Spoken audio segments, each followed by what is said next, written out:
আসসালামু আলাইকুম ছোট্ট বন্ধুরা, ঈদের প্রাককালে সবাইকে ঈদ মোবারক জানিয়ে আজকের ক্লাস শুরু করছি।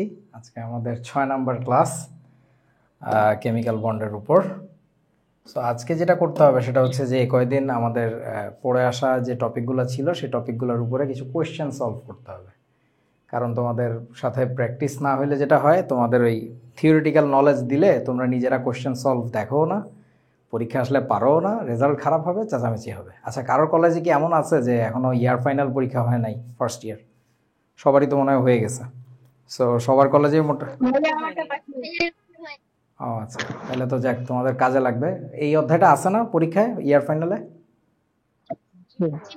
জস, তাহলে তো ভালো, কাজে লাগলো। তোদের যে ঝামেলাটা হয়েছে ওটা 27 আর হবে না ইনশাল্লাহ। কারণ ওই যে শেতাব না কে জানি পরামর্শ দিছিল, সম্ভবত ইমন, যে আপনি যদি কে ও আচ্ছা, হ্যাঁ, জাস্ট এই চ্যাপ্টারটা যদি একটু আগে পড়ায় ফেলা যায় তাহলে কলেজটাও ভালো করে সিনক্রোনাইজ হয়। Very brilliant idea. এখনো এয়ার ফাইনাল পরীক্ষা হয় নাই। ও আচ্ছা, তাহলে তো এই যে অনেকেরই সুবিধা হবে আর কি। ওকে, চলেন পড়াশোনা করি। তাহলে আজকে আমরা আয়নীকরণ শক্তি, ইলেকট্রন আসক্তি, তড়িৎঋণাত্মকতা, এই টপিক 3টা দেখছিলাম আগেই। ওইগুলোর উপরে কোশ্চেন সলভ করবো, আর হচ্ছে পর্যায়ভিত্তিক ধর্ম নিয়ে অল্প কয়েকটা কোশ্চেন রাখছি আর কি। আগামী ক্লাসটা আমাদের কোশ্চেন সলভিংয়ের উপর যাবে। সো আমি ভাবতেছি যেটা যে if you guys allow me, আমি ওইটা রেকর্ড করে জাস্ট দিয়ে দিব, ঈদের বন্ধে দেখে নিবা আর কি। তো যদি সমস্যা না হয়। হ্যাঁ ভাইয়া, দিন ভাই। এটা লেকচার 5 না? এটা হচ্ছে লেকচার 6 তো হওয়ার কথা যতদূর মনে পড়ে, তাই না? আগের ক্লাসটাতে লেকচার 4 দেয়া আছে। ও, তাহলে এটা 5 হবে, কিছু একটা হবে আর কি, ব্যাপার না। ওকে চলো, না এটা 6 হওয়ার কথা বলে মনে হচ্ছে আমার, হোয়াটএভার, দেখা যাবে আর কি, সমস্যা নেই। চলেন বিসমিল্লাহ করে কোশ্চেন সলভ শুরু করি। ইলেকট্রন ত্যাগ করে ধনাত্মক আয়নে পরিণত হতে যে শক্তির প্রয়োজন হয় তাকে কি বলে? বলো। আয়নিক শক্তি, আয়নীকরণ শক্তি। সো দেখো, এই যে অনেকেই কিন্তু আয়নিক শক্তি দাগায় ফেলবে, হ্যাঁ, একটু খেয়াল করে দাগাইতে হবে আর কি। আর এখানে দেখো কত সিম্পলিফাই করে কথা বলছে, 1 মোল ইলেকট্রন হওয়া লাগবে, 1 মোল পরমাণু হওয়া লাগবে গ্যাসীয় অবস্থায় বিচ্ছিন্ন, কিচ্ছু বলে নাই, জাস্ট স্ট্রেট ফরওয়ার্ড, মানে কনসেপ্টটা বোঝো কিনা, কনসেপ্টের যাচাই। কোনো গ্রুপের উপর থেকে নিচের দিকে নামলে বলেন কি হয়? উপর থেকে যদি নিচে যাও তাহলে পরমাণুর আকার কি হয়? আস্তে আস্তে বাড়ে না? বাড়লে কি হবে বলেন তো? 2 আর 3। 2 আর 3 ধরে ফেলছো। ওকে, আমি একটু দেখি, উপর থেকে নিচে গেলে কি হবে? ধাতব ধর্ম বাড়বে নাকি কমবে বলেন তো? বাড়বে। অধাতব বৈশিষ্ট্য হ্রাস পায়, কথা তো সত্যি। অধাতব বৈশিষ্ট্য হ্রাস পায়, ধাতব বৈশিষ্ট্য বৃদ্ধি পায়, কারণ আকার বড় হচ্ছে ধাতব বৈশিষ্ট্য। ধাতুর সক্রিয়তা বৃদ্ধি পায় পায়। আয়নীকরণ শক্তি হ্রাস পায়, তাও পায়, কারণ কি? আকার বড় হইলে আমার নিউক্লিয়াস থেকে দূরত্ব বেশি, অল্প তাপ দিলে ইলেকট্রন চলে যাবে, আয়নীকরণ শক্তি কম। সো কারেক্ট আনসার হচ্ছে 1, 2, 3। বুঝেছো? আচ্ছা, তারপরে কি বলছে? নিচের কোন মৌলের দ্বিতীয় আয়নীকরণ বিভবের মান সর্বোচ্চ? দ্বিতীয় আয়নীকরণ বিভব বলছে কিন্তু। সো নিয়নের প্রথমটাই তো অসীম, সোডিয়ামের বলেন দ্বিতীয় আয়নীকরণ বিভব কি অবস্থা? মনে আছে? মনে নাই রে? আচ্ছা বলো, নিয়নের যখন তুমি দ্বিতীয় আয়নীকরণ বিভব বাইর করো তখন ইলেকট্রন বিন্যাসটা কি হবে? নিয়ন প্লাস, সেটার ইলেকট্রন বিন্যাস কী হবে বলেন তো? 1s2 2s2, টুপি কত? টুপি কত? টুপি 5 থেকে ইলেকট্রন বের করতে হবে।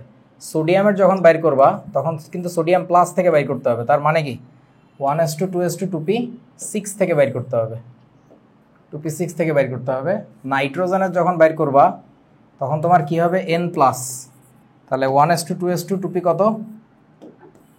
2 থেকে বের করতে হবে। হ্যাঁ, আর অক্সিজেনের যখন বাইর করবা তখন অক্সিজেন প্লাস, তখন কি করতে হবে? 1s2 2s2 টুপি কত? নর্মালি তো টুপি কত থাকে? 4 থাকে, 4 থেকে এখন হয়ে যাবে 3। বলেন কার কাছ থেকে ইলেকট্রন বের করতে সবচেয়ে বেশি প্যারা হবে? Sodium plus. বুঝতে পারছো কি? অক্সিজেন প্লাসের চেয়েও সোডিয়াম প্লাসের কাছ থেকে ইলেকট্রন বের করতে বেশি কষ্ট হবে। সবাই বুঝছো তো? আচ্ছা, এখানে কিন্তু প্রোটন সংখ্যা অনেক বেশি। খুবই সুন্দর প্রশ্ন, মারাত্মক সুন্দর, সিলেট বোর্ড 2017। পর্যায় সারণীতে একই পর্যায়ে বাম থেকে ডানের দিকে মৌলগুলির ক্ষেত্রে কোন তথ্য সঠিক? বাম থেকে ডানে যদি যাইতে থাকি তাহলে আকার আস্তে আস্তে আমাদের কি হয়? ছোট হয়। আমি এই কথাটুকু ভেবে লিখে তারপরে কাজ করি। আয়নীকরণ শক্তি বৃদ্ধি পায়, কথা সত্যি। ইলেকট্রন আসক্তি হ্রাস পায়, না, ডানে গেলে তো ইলেকট্রন আসক্তি বাড়ার কথা, কারণ আকার ছোট হয়ে যাচ্ছে। তড়িৎঋণাত্মকতা অপরিবর্তিত থাকে না, পরমাণুর আকার বাড়তে থাকে, সবই ভুল, এটাই কারেক্ট। তারপরে আয়নিক, এই প্রশ্নগুলো দেখলে খুব গা জ্বলে, আর উল্টাপাল্টা কম্প্যারিজন দেয়, মানে ফাউল জিনিসপত্র। যাই হোক, কিছু করার নাই, পরীক্ষা আসে। আয়নীকরণ বিভবের ক্ষেত্রে সঠিক ক্রম কোনটি বলেন? দেখেন, আয়নীকরণ বিভব কিন্তু ধাতুদের জন্য আমরা বাইর করি, বাট এখানে যা দিছে সবই কিন্তু অধাতু। সো একটু চিন্তা ভাবনা করে বলতে হবে। আয়নীকরণ বিভব তো নাইট্রোজেনের অনেক বেশি, কথা সত্য। ফ্লোরিনের কি বেশি? হ্যাঁ, ফ্লোরিনের বেশি, তার চেয়ে ক্লোরিনের কম, তার চেয়ে ব্রোমিনের কিন্তু আরও কম। বুঝো না এই ব্যাপারটা? আয়নীকরণ বিভব, ইলেকট্রন বের করে নিচ্ছি আমরা, তাহলে খ নাম্বারও কিন্তু কারেক্ট, কারণ ফ্লোরিনের সাইজ সবচেয়ে ছোট, ক্লোরিনের একটু বড়, ব্রোমিনের আরও একটু বড়। সো আয়নীকরণ বিভব সবচেয়ে, বিভব কম হবে হচ্ছে ফ্লোরিন, আয়নীকরণ বিভব বেশি হবে হচ্ছে ফ্লোরিনের। তোরা বুঝিস না আমার কথা? আচ্ছা, কাছে কেটা। আচ্ছা, তারপরে বলো, পটাশিয়ামের চেয়ে কি নাইট্রোজেনের বেশি? ইয়েস, বেশি। নাইট্রোজেনের কি লিথিয়ামের বেশি? তাও তো বেশি হওয়ার কথা না, কম হওয়ার কথা, কারণ হচ্ছে লিথিয়াম ধাতু। তার মানে গ নাম্বার কিন্তু অপশন থেকে বাদ। বুঝতে পারছিস তো? আমি যখন কারেক্ট আনসার পাই না তখন আমি ভুলগুলো খোঁজার চেষ্টা করি যে এখানে বাদ যাবে কোনটা। আচ্ছা, বেরিলিয়ামের বেশি ম্যাগনেসিয়ামের চেয়ে, কিন্তু ম্যাগনেসিয়াম আবার কার্বনের তো রিলেশন জানি না, তার মানে কারেক্ট আনসার কোনটা হবে বলেন এবার? আয়নীকরণ বিভব, হ্যাঁ, কার বেশি?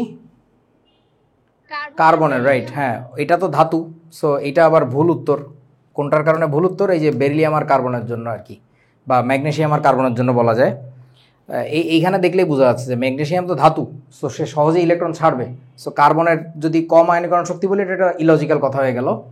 সো আবার ক নাম্বারটাকে একটু জাজ করো। ক নাম্বার কীভাবে জাজ করা যায়? নাইট্রোজেনের আয়নীকরণ শক্তির মান অনেক বেশি হবে, কথা সত্যি। তার চেয়ে কম হবে হচ্ছে অক্সিজেনের, সত্যি, কিন্তু তার চেয়ে তো কম ফ্লোরিনের হওয়ার কথা না। তোরা কি বুঝছিস ব্যাপারটা? এইখানে গ্যাঞ্জাম হয়ে গেছে, তার মানে কারেক্ট আনসার হচ্ছে খ। ভালো প্রশ্ন, বাট ভাল লাগে না এগুলো আর কি, বুলশিট। ওকে, আবার আরও একটা বুলশিট, সিলেট বোর্ড 2023। নিচের মৌলগুলির প্রথম আয়নীকরণ বিভবের সঠিক ক্রম কোনটি?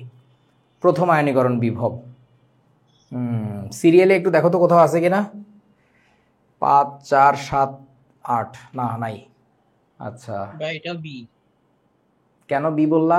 নাইট্রোজেনের সবচেয়ে বেশি হবে বুঝছি, অক্সিজেনের একটু কম হবে, বেরিলিয়ামের একটু কম। হ্যাঁ হ্যাঁ হ্যাঁ, খ নাম্বারটা কারেক্ট। কেন বুঝছস তো? বোরনের মনে আছে লাস্টের সেলে একটা সিঙ্গেল ইলেকট্রন থাকে।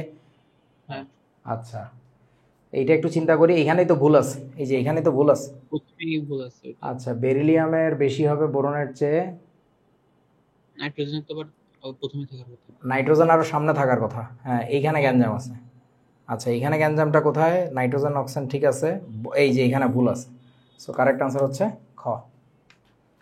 ওকে, তারপরে কোনটির প্রথম আয়নীকরণ বিভব বেশি? এটা তো সহজ, বলেন। নাইট্রোজেনের বেশি। নাইট্রোজেন। আচ্ছা, কোনটির আয়নীকরণ শক্তি বেশি? বেরিলিয়াম, বোরন, ম্যাগনেসিয়াম, অ্যালুমিনিয়াম, কোনটার? বেরিলিয়ামের, বুঝেছো? আচ্ছা, তারপরে কোনটি থেকে একটি ইলেকট্রন সরাতে সবচেয়ে বেশি শক্তি লাগে? নিয়ন, সোডিয়াম প্লাস, ম্যাগনেসিয়াম 2+, অ্যালুমিনিয়াম 3+, কোনটা? অ্যালুমিনিয়াম 3+। সোডিয়াম প্লাস অ্যালুমিনিয়াম 3+ তো অ্যালুমিনিয়াম 3+ ই হওয়ার কথা তো। অ্যালুমিনিয়াম 3+। অ্যালুমিনিয়াম 3+ এর সবচেয়ে ছোট আকার ছোট। আকার শুধু ছোট না, প্রোটনের সংখ্যাও তো বেশি। কিছু কি বুঝছিস? হ্যাঁ, ফিজিক্সের। এই আবার ফিজিক্স টেনে নিয়ে আসছে মানে। আমি ইমনের কথা বলতেছি। ও, আয়নীকরণ বিভবের এইটা একটু আগে করলাম, ফ্লোরিন ক্লোরিন। ও না, উল্টা প্রশ্ন নাকি? ওই প্রশ্নটাই বোঝা না, তাকায় দেখ, একই প্রশ্ন। আচ্ছা, তারপরে চলো তাহলে এটাকে ডিলিট করে দেই। ওকে, নিচের কোন আয়নীকরণে সবচেয়ে কম শক্তি লাগে? এইগুলা কিন্তু খেয়াল করে দিবা, কম বলছে না বেশি বলছে, কি বলছে বুঝে নিও। আচ্ছা, কম শক্তি লাগবে, কে থেকে কে প্লাসে কমই লাগবে। ক্যালসিয়াম থেকে ক্যালসিয়াম প্লাসে কি লাগবে? আর একটু বেশি লাগবে, বোঝো নাই? পটাশিয়ামের ডানে না ক্যালসিয়াম, বুঝছস তো? আচ্ছা, সবচেয়ে কম লাগবে পটাশিয়ামের। এদের মধ্যে এনার্জি সবচেয়ে বেশি লাগবে কার বলো? পটাশিয়ামের আকার বড়। পটাশিয়ামের আকার বড়, রাইট, 19। হ্যাঁ, তাহলে সবচেয়ে ছোট ম্যাগনেসিয়াম, তাই ম্যাগনেসিয়ামের সবচেয়ে বেশি এনার্জি লাগবে, রাইট। আচ্ছা, কোন মৌলটির আয়নীকরণ শক্তি সবচেয়ে কম বলেন? রুবিডিয়াম কোথায় আছে? রুবিডিয়াম, সিজিয়াম, ফ্রাক্সিয়াম এক নম্বর গ্রুপে আছে, তাহলে রুবিডিয়াম উপরে, সিজিয়াম হচ্ছে নিচে। আর বেরিয়াম কোথায় আছে? ঠিক ডানে না? বুঝো? হ্যাঁ, রুবিডিয়ামের পাশে হচ্ছে স্ট্রনশিয়াম, সিজিয়ামের পাশে ব্যারিয়াম। আচ্ছা, lithium, sodium, potassium, rubidium, caesium, এই তো এগুলা। এবার বলো আমাকে এর পাশে কি আছে? লিথিয়ামের পাশে কে? বেরিলিয়াম, তাই না? Magnesium, magnesium, calcium, strontium, barium. Barium. আচ্ছা, এবার বলেন আয়নীকরণ শক্তি সবচেয়ে কম হবে কার? যে বামে আছে, বামে এবং সরি কার হবে তাহলে? সিজিয়ামের হবে না? বাম পাশে এবং নিচে, বুঝতে পারছিস তো? তাহলে হচ্ছে সিজিয়াম। তারপরে কোনটির ইলেকট্রন আসক্তি সর্বনিম্ন? ইলেকট্রন আসক্তির কথা বলছে, সবচেয়ে কম। ধাতব চরিত্র যার বেশি তার ইলেকট্রনের প্রতি আসক্তি কম। সো ফসফরাস হওয়া উচিত। কেন বুঝাচ্ছ? বোঝা নাই?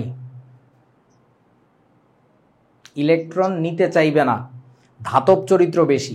প্রথম কারণ হচ্ছে ফসফরাসের ইলেকট্রনিক কনফিগারেশন অনেক বেশি স্টেবল, এবং স্টেবিলিটি তো তোমার নাইট্রোজেনেরও আছে, কিন্তু নাইট্রোজেনের চেয়েও ফসফরাসের আকার কি বড় না? হ্যাঁ, ইলেকট্রন আসক্তি কম। ইলেকট্রনের প্রতি আসক্তি কম। কোনটির ইলেকট্রন আসক্তি বেশি? কম বেশি এগুলো দেখে নিও। ইলেকট্রনের প্রতি আসক্তি বেশি বলেন। ফ্লোরিন না? ক্লোরিন। ক্লোরিন। ক্লোরিন ইলেকট্রন আসক্তি ক্লোরিনের বেশি হয়। মনে পড়ে আপনাদের? ব্যতিক্রম ছিল। ফ্লোরিনের লাস্ট শেলের কি থাকে? ইলেকট্রনের ঘনত্ব সবচেয়ে বেশি থাকে। হ্যাঁ। তারপরে ইলেকট্রন আসক্তি যে সকল নিয়ামক দ্বারা প্রভাবিত হয়, বলো। পারমাণবিক ভর দিয়ে কি কোনোভাবে প্রভাবিত হয় ইলেকট্রনের প্রতি আসক্তি?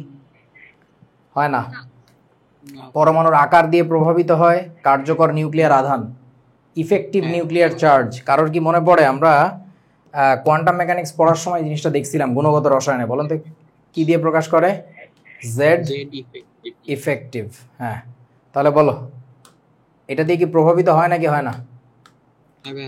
হয়তো বটেই। কারণ হচ্ছে নিউক্লিয়াস ইফেক্টিভলি যত টানতে পারবে তত ইলেকট্রন দ্রুত ঢুকবে বা কিছু একটা আর কি। তাহলে বলেন কার্যকর নিউক্লিয়ার আধানের উপর নির্ভর করে। তাহলে 2 আর 3 হচ্ছে কারেক্ট আনসার। এই যে গ। ইলেকট্রন আসক্তি নির্ভর করে পরমাণুর আকারের উপর নির্ভর করে, ইলেকট্রন বিন্যাসের উপর কি নির্ভর করে? করে তো। আচ্ছা, অর্ধপূর্ণ বা পূর্ণ অরবিটালের উপর, তাও তো করে। এই 2 আর 3 তো একই কথাই বলছে। তাহলে কারেক্ট আনসার হবে 1, 2, 3। আগে দিনটা প্রশ্ন করছিলাম যে হ্যাঁ, অর্ধপূর্ণ আর সম্পূর্ণ এই দুটার ভিতরে কোন অরবিটালটা বেশি স্টেবল? ডেফিনেটলি পূর্ণ। বোঝা নাই? অর্ধপূর্ণ থাকলে it has the capacity to take more electron. So ও আশেপাশে ইলেকট্রনওয়ালা জিনিসপত্র দেখলে লাফালাফি করে। কিন্তু যদি তোমার পেট ভরা থাকে তাহলে কোনো উপায়ই নেই, ইলেকট্রন নিতেও পারতেছো না, ছাড়তেও পারতেছো না, শেষ, তুমি বেশি স্টেবল।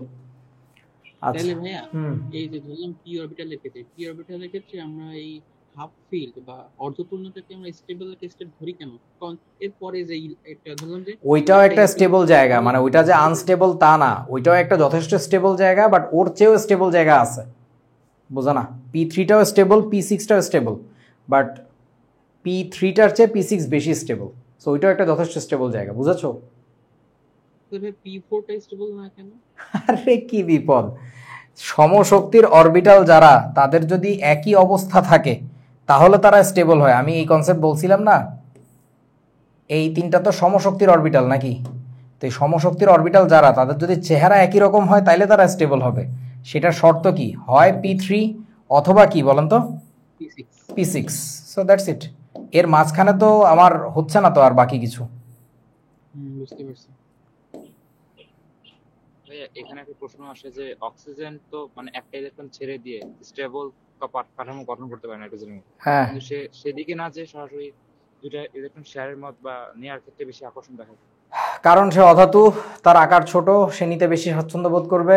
তার 6টা ইলেকট্রন আছে, 2টা হলে 8টা হয়ে যাবে, সবগুলা ইলেকট্রন জোড় বেঁধে যাবে, অনেক দিক দিয়ে স্টেবিলিটি আসবে, বোঝা নাই? অনেকগুলা কারণ। মানে আলটিমেটলি যোজনী বন্ধন মতবাদকে ফেইল করানোর মতো থিওরি এখনো আসে নাই। যোজনী বন্ধন মতবাদ ধরা খাইছে কয়েকটা জায়গায়, বন্ধন কোণ, বন্ধনের শক্তি, বন্ধনের ভারসাম্য। আদারওয়াইজ তার যে ইলেকট্রন স্ট্যাবিলিটির যে কনসেপ্ট, যে জোড় বাঁধা, এইটাকে ফেইল করানোর মতো still today no theory is possible, even not even in future, আমি যতদূর বুঝি আর কি। মানে এটা সম্ভব না। সো যেহেতু অক্সিজেন 2টা ইলেকট্রন নিলে তার লাস্টের শেলে সব জোড় বেঁধে যায়, ওইটার উপরে কোনো কোনো আবদান নেই আর কি। বলেন কোনটির ইলেকট্রন আসক্তি সর্বনিম্ন? খেয়াল করে বইল, সর্বনিম্ন ক্যালসিয়াম। ডেফিনেটলি ধাতু ক্যালসিয়াম। ক্যালসিয়াম সর্বাধিক তড়িৎ ঋণাত্মক মৌলের সর্বশেষ শক্তি স্তরের ইলেকট্রন বিন্যাস কোনটি? সবচেয়ে তড়িৎ ঋণাত্মক কে বলেন তো আমাকে একটু, সবচেয়ে তড়িৎ ঋণাত্মক কে?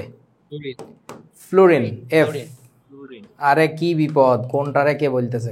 তড়িৎ ঋণাত্মক, ইলেকট্রন আসক্তির কথা তো বলে নাই, বোঝো নাই বন্ধু, লক্ষ্য করে দেখো। সো এর লাস্টের শেলে ইলেকট্রন বিন্যাস কি? 2s2 2p5 না? এই যে ঘ নাম্বার। নিচের কোনটি তড়িৎ ঋণাত্মকতার সঠিক ক্রম? দিছে আবার ধাতু, কি বিপদ, মানে যে যা ধাতু যত সক্রিয় তার তড়িৎ ঋণাত্মকতা কি তত কম। একটু চিন্তা করে বলবো, আমি একটু ঝিম খাই, ঝিম খেয়ে মনের গভীরে ডুব দিয়ে ভাবি।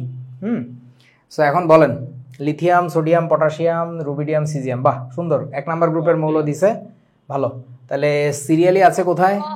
ক নাম্বারটাই তো কারেক্ট আনসার মনে হচ্ছে, কারণ দেখেন একেবারে সিরিয়ালি আছে, কোনো ব্যতিক্রম নাই। আচ্ছা, নিচের কোনটি সবচেয়ে কম তড়িৎ ধনাত্মক? দেখছো পেঁচায় কেমনে, সবচেয়ে কম তড়িৎ ধনাত্মক। কম ধনাত্মক মানে কি? বেশি ঋণাত্মক। হ্যাঁ, বেশি তড়িৎ না। ঋণাত্মক কে হবে? আচ্ছা, ও অত কথা জানি না, ধাতু যেহেতু আছে তাহলে কম ধনাত্মক মানে কি? সবচেয়ে বলদ মার্কা ধাতু কোনটা এই জায়গায় বলো? পটাশিয়াম অনেক সক্রিয়, কে না কে? ম্যাকগাইভার, এই যে ম্যাগনেসিয়াম। বুঝেছো, প্যাচ গোছ আছে কিন্তু কথার মধ্যে। কোন মৌলটির তড়িৎ ঋণাত্মকতা বেশি, নেগেটিভিটি বেশি? বলো। Oxygen, FON। আচ্ছা, কে জানি একটা প্রশ্ন করছে, মায়া সম্ভবত আমাকে ইনবক্সে করছিল, পরে গ্রুপে পাঠাইতে বলছিলাম, পাঠাইছে। সেই প্রশ্নটা হচ্ছে সবচেয়ে তড়িৎ ঋণাত্মক মৌলের কথা আমি কি বলছি জানো? কে কে? FO আর হচ্ছে N। এখন ও কোনো একটা ওয়েবসাইট ঘেটে পাইছে, সেখানে 4 জনকে দেওয়া, তাই না? ও পাইছে, এরপরে আবার কাকে দেওয়া? ক্লোরিনকেও দিছে। এখন ঘটনা হচ্ছে কি, দেখ আমি যতগুলো মৌলের তড়িৎ ঋণাত্মকতা লেখায় দিছি তার মধ্যে এই 3টা মৌল আমাদের বারবার কাজে লাগবে। এই 3টা মৌলের আলোচনা অনেক বেশি হবে, তার কারণটা হচ্ছে এই 3টা মৌলই হাইড্রোজেন বন্ধন গঠন করবে, ক্লোরিন আর করে না। সো সিরিয়ালি বলতে গেলে ফ্লুরিনের পরে অক্সিজেনের তড়িৎ ঋণাত্মকতা, তারপরে নাইট্রোজেন, তারপরে হচ্ছে ক্লোরিনের। দ্যাট ইজ ট্রু, ওরা ভুল বলে নাই, আমিও ভুল বলি নাই। The fact is somehow my interest goat trapped into this 3 elements, that's why আমি এই 3টাকে লিখছি। বোঝো নাই বন্ধু?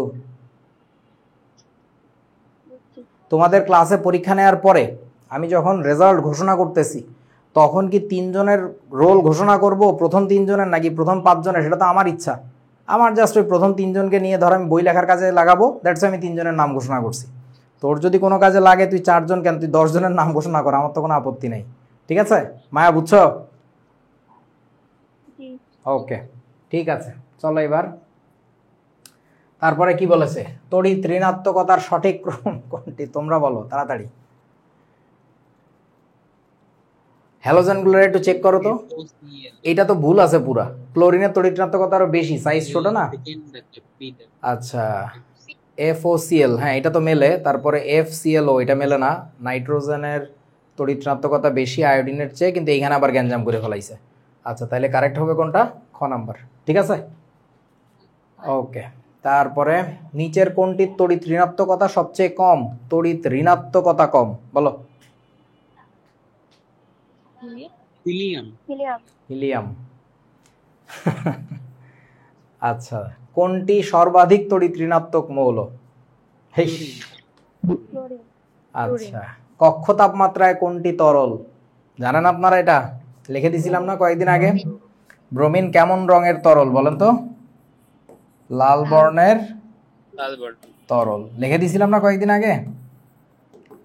কিচ্ছু মনে নাই? আল্লাহ, হ্যালোজেন গুলা বেগুনি বর্ণের কঠিন। ক্লোরিন হচ্ছে কেমন? সবুজাভ হলুদ রঙের গ্যাস। হ্যাঁ, সবুজাভ গ্যাস। আর ফ্লুরিন হচ্ছে ফিকে হলুদ বর্ণের গ্যাস। এগুলো মনে রাখতে হবে। ওকে, তো কই গেল? গ নাম্বার কারেক্ট আনসার। নাইট্রোজেন ও অক্সিজেনের ক্ষেত্রে কোন পর্যায়বৃত্ত ধর্মের ব্যতিক্রম দেখা যায়? নাইট্রোজেন আর অক্সিজেনের ক্ষেত্রে বলেন তো কোন পর্যায়বৃত্তিক ধর্মের? আয়নীকরণ শক্তি। তারপরে একই পর্যায়ে পারমাণবিক সংখ্যা বৃদ্ধি পেলে কি হয় বলেন? একই পর্যায়ে, বাম থেকে ডানে যাচ্ছি, তাহলে আকারটা তো আমার ছোট হচ্ছে ধীরে ধীরে। তড়িৎ ঋণাত্মকতা বৃদ্ধি পায়, কথা সত্যি। অধাতব ধর্ম বৃদ্ধি পায়, তাও সত্যি, তাই না? আকার ছোট হয়ে গেলে কি অধাতব ধর্ম বাড়বে? আচ্ছা, তারপরে কি আয়নীকরণ শক্তি বৃদ্ধি পায়, আয়নীকরণ শক্তিও বৃদ্ধি পায়, রাইট। কারণ কি আকার ছোট হয়ে গেলে আয়নীকরণ শক্তি বাড়বে না, বুঝছিস তো? হ্যাঁ। ওকে, তাহলে বলেন কোনটা কারেক্ট? 3 নাম্বারটা। সবগুলা। সব গলা, ইবনাত গলা। ওকে, বলো এবার এটা কি হয়েছে? এই বিক্রিয়া, এই প্রশ্নের উত্তর দাও। যশোর বোর্ড 2019। এই যৌগের নাম কি? সিএ। এই যৌগর তো ভুল আছে, সংকেত কি? ক্যালসিয়াম নাইট্রাইড লিখতে চাইছে এরা, সংকেত ভুল হয়েছে। বলেন CA3N2 হবে না? হেইস, বোঝো না, ক্যালসিয়াম নাইট্রাইডের সংকেত পারে না। বলো এবার। ভাই এটাকে ক্যালসিয়াম অ্যাজাইড বলা যায়? ক্যালসিয়াম অ্যাজাইড হইলে তো অন্য জিনিস হইতো। অ্যাজাইডের সংকেত কি? এন এর নিচে 3 উপরে মাইনাস না, এটাকে বলে অ্যাজাইড। তখন সংকেত কি হইতো বলেন তো? সিএ, পাশে আমি বসাইলাম অ্যাজাইড N3, এটার যোজনী 1 একে দিলাম, আর ওর যোজনী তো 2, একে দেওয়া লাগতো। ক্যালসিয়াম অ্যাজাইডের সংকেত হইতো এটা। কিছু বোঝো নাই বন্ধু? বুঝতে পারছি তো। হ্যাঁ, সান্দু। ওকে, একজন পদার্থবিদের মুখ দিয়ে যখন ঠট ঠট করে এত কঠিন কঠিন রাসায়নিক নাম শুনি, আমার ভয় লাগে যে পৃথিবীতে কি তাহলে কেয়ামতের আলামত চলেই আসলো? একজন পদার্থবিদ, বলো না। ক্যালসিয়াম নাইট্রেটের সংকেত ভুল লাগছে, এটার সাথে পানির বিক্রিয়া হবে। বলেন তো এই বিক্রিয়ার প্রোডাক্ট কি? নাইট্রোজেন তো থাকবেই। আমার খুব শখ, বুঝলে, আমি তোমাদের মতো গান্ডুদেরকে একটু গ্রুপ কেমিস্ট্রি পড়াবো। এটা বর্তমান সিলেবাসে তো ওইভাবে পাত্তা দেয় না, নাই। আমার খুব শখ এটা, দেখি কি করা যায়। বলেন এখানে বিক্রিয়া কি হবে? Simple reaction. পানিকে ভাঙো, পানিকে কিভাবে ভাঙবা? এইচ আর হচ্ছে ওইচ, এই যে তোমাদের যে আবাঙ্গালটা বানাইছে, একটা সিম্পল রিয়াকশনও পারে না। আমাদের আমলের ফলাফল হইলে সবচেয়ে গান্ডুটা এগুলো পারতো। আচ্ছা, তাহলে ক্যালসিয়াম যায় কার সাথে বসবে? OH এর সাথে বসবে, তাহলে তৈরি হবে কি? ক্যালসিয়াম হাইড্রোক্সাইড CaOH2 প্লাস, এই যে তো দিয়ে দিছি ক্যালসিয়াম হাইড্রোক্সাইড প্লাস। বলো না, নাইট্রোজেন এসে কার সাথে বসবে? হাইড্রোজেনের সাথে না? তাহলে কি তৈরি হচ্ছে বলেন? হ্যাঁ, অ্যামোনিয়া। অ্যামোনিয়া গ্যাস তৈরি হবে। এই বাচ্চা জিনিস, এইসব বিক্রিয়াও তোমরা পারো না। তোমরা কি বুঝতেছো সাকসেসফুলি হাসিনা তোমাদের কেমনে ধ্বংস করছে? আর সেই সিলেবাসের জন্য তোমরা মিছিল করো, এই রে কলেজের পরীক্ষা ফার্স্ট ইয়ারে পাস পেপার। হ্যাঁ, এখানে তো হাইড্রোজেন বা অন্য কিছু হইতে পারতো। না, পারতো না গাধা। ওইগুলা কেন হয়, কখন হয়? হাইড্রোজেন কি একটা কি বলে, অ্যাজাইড কি একটা নর্মাল আয়ন তোর মনে হয়? এনের 3টা নাইট্রোজেন মিলে একটা নেগেটিভ আয়ন তৈরি করছে। দেখি এই ব্যাচের যদি একটু স্পেশাল আলোচনায় যাই, তখন দেখাবো না যে অ্যাজাইড গঠনটা কত বেশি জটিল, কত ভয়ানক। মানে এটা আসলে যাই আঁকবো সেটার মধ্যেই তোরে দেখাবো যে তোর মনে হবে হ্যাঁ এটা তো সঠিক, এই গঠনটাই ঠিক। একটু পরে আমি তোরে চেঞ্জ করে দিতে পারবো যে ওটা ভুল। কত গঠন আঁকবি, খুব গ্যাঞ্জাম। সো ধরো পারক্সাইড যেমন যত্রতত্র তৈরি হয় না, ইচ্ছা করলেই পারক্সাইড গঠন বানানো যায় না, কারণ এটা তৈরি হয় না। কি করা যাবে? এক্সেপশনাল স্ট্রাকচার তো। একইভাবে ওই অ্যাজাইড কাঠামোরও একই অবস্থা, বুঝেছো? ওকে, যাই হোক, তাহলে বলেন এবার আমাকে কি হয়েছে এখানে? ক্যালসিয়াম নাইট্রাইড প্লাস পানি। এই একটু আমাকে ঠিক করে দিস তো, এইটার সংকেতটা ঠিক করতে হবে, টাইপিংয়ে ভুল হয়েছে অথবা কোশ্চেনে ভুল দিয়েছিল। আচ্ছা, এটার সাথে পানি বিক্রিয়া, তাহলে এটা X প্লাস অক্সিজেন। ও আচ্ছা, এখানে আবার অক্সিজেনও তৈরি হয়েছে, দেখো কি বিপদ হইল। এখন আমাকে একটু বলো প্রশ্নের উত্তর কি হবে? তাহলে X যৌগটি কি? X যৌগটা তো ভাই অ্যামোনিয়া। শেষ, বুঝেছো বন্ধুরা? বোঝা না? এই টুকরি টাকরি বিক্রিয়া আছে, তোমরা একটু পড়ো। ওই যে আমি যে ব্লক কেমিস্ট্রি দেখাইছি, এরপরে আবার দেখবা ভিতরে আবার কিছু কিছু গ্রুপ নিয়ে টুকুর টুকুর কথাবার্তা বলছে, তার মধ্যে একটা বিক্রিয়া হচ্ছে এটা। আচ্ছা, নিম্নের কোন মৌলটির জারণ সংখ্যা সর্বোচ্চ হতে পারে? ভালো প্রশ্ন, বলেন তো কার হইতে পারে? ভ্যানাডিয়ামের সর্বোচ্চ কত দেখছেন আপনারা বলেন? ভ্যানাডিয়াম 5 +5, জারণ সংখ্যা নাকি 5 দেখছো। দেখো কোবাল্টের কত দেখছো? কোবাল্টের +3 দেখছো না, বা +2 দেখছো না? কোবাল্ট ক্লোরাইড COCl2, কিরে ভাই দেখে নাই রে? ক্রোমিয়ামের কত দেখছো বলো? +6 দেখছো না? K2Cr2O7। আয়রনের তো সর্বোচ্চ কত হয়? +3। অথবা তোমরা একটা কাজ করবা, ইলেকট্রন বিন্যাস লিখবা, লিখে দেখবা যে কি পরিমাণে ভ্যারি করা সম্ভব, সুইচ করানো সম্ভব। যেমন ধরো কোবাল্টের ইলেকট্রন বিন্যাসটা যদি আমি লিখি, কোবাল্টের, যেটা নিয়ে তোমাদের কনফিউশন হচ্ছে বলতে পারলে না, 18-র পরে কি লিখবো বলেন? 3D। 3D লেখার পরে বলো কি হবে এখানে? 3Dতে কয়টা ইলেকট্রন আছে একটু গুনে ফেলেন কোবাল্টের। এই যে কোবাল্ট, তাই না? আরও একটা, এই যে। তাহলে 18-র পরে আমাকে একটু বলো 19, 20, 21, 22, 23, 24, 25, 26, 27, এই তো কোবাল্ট 27। সো এখন কোবাল্ট যখন আয়ন গঠন করবে তখন প্রথমে ওই দুইটা টুকুস করে ফেলাই দিবে, তখন তৈরি হবে কোবাল্ট 2+। তাহলে তৈরি হইলো তোমার কি কোবাল্ট 2+। আচ্ছা দাঁড়াও, কোবাল্ট ওকে, বলো কোবাল্ট 2+ যখন তৈরি হবে তখন এটাকে ফালাই দিল, এটাকেও ফালাই দিল, তারপরে কি ফালাবে বলেন তো? কোবাল্ট কি তৈরি করবে? সে 4+ তৈরি করবে। কেমনে তৈরি করবে বোঝেন না আপনারা আমার কথা? এই যে বুঝেছো, 3+ও বানাইতে পারবে, যে একটা বাদ দিতে পারবো, বাট এটা দেয় না, একবারে এসে দুইটা ফালাই দেয়। কোবাল্টের সর্বোচ্চ 2+ না লিখে আমরা এখানে কত লিখবো বলো? 4+। তাহলে বলেন +4। এই যে, তাহলে কারেক্ট আনসার কোনটা আমাদের? ক্রোমিয়াম। সিম্পলি একটু ইলেকট্রন বিন্যাস পারতে হবে ধুমাধুম। ওকে, তারপরে কি বলেছে? কোনটি রাসায়নিক বৈশিষ্ট্য? এটা একটা ফালতু প্রশ্ন, এই ফালতু প্রশ্ন দেখানোর জন্য নিয়ে আসছি। আমার বোর্ডে কিভাবে এই ফালতু প্রশ্ন করে আল্লাহ মাহবুব জানে। ঘনত্ব, এটা কি কোনো রাসায়নিক বৈশিষ্ট্য নাকি ভৌত বৈশিষ্ট্য?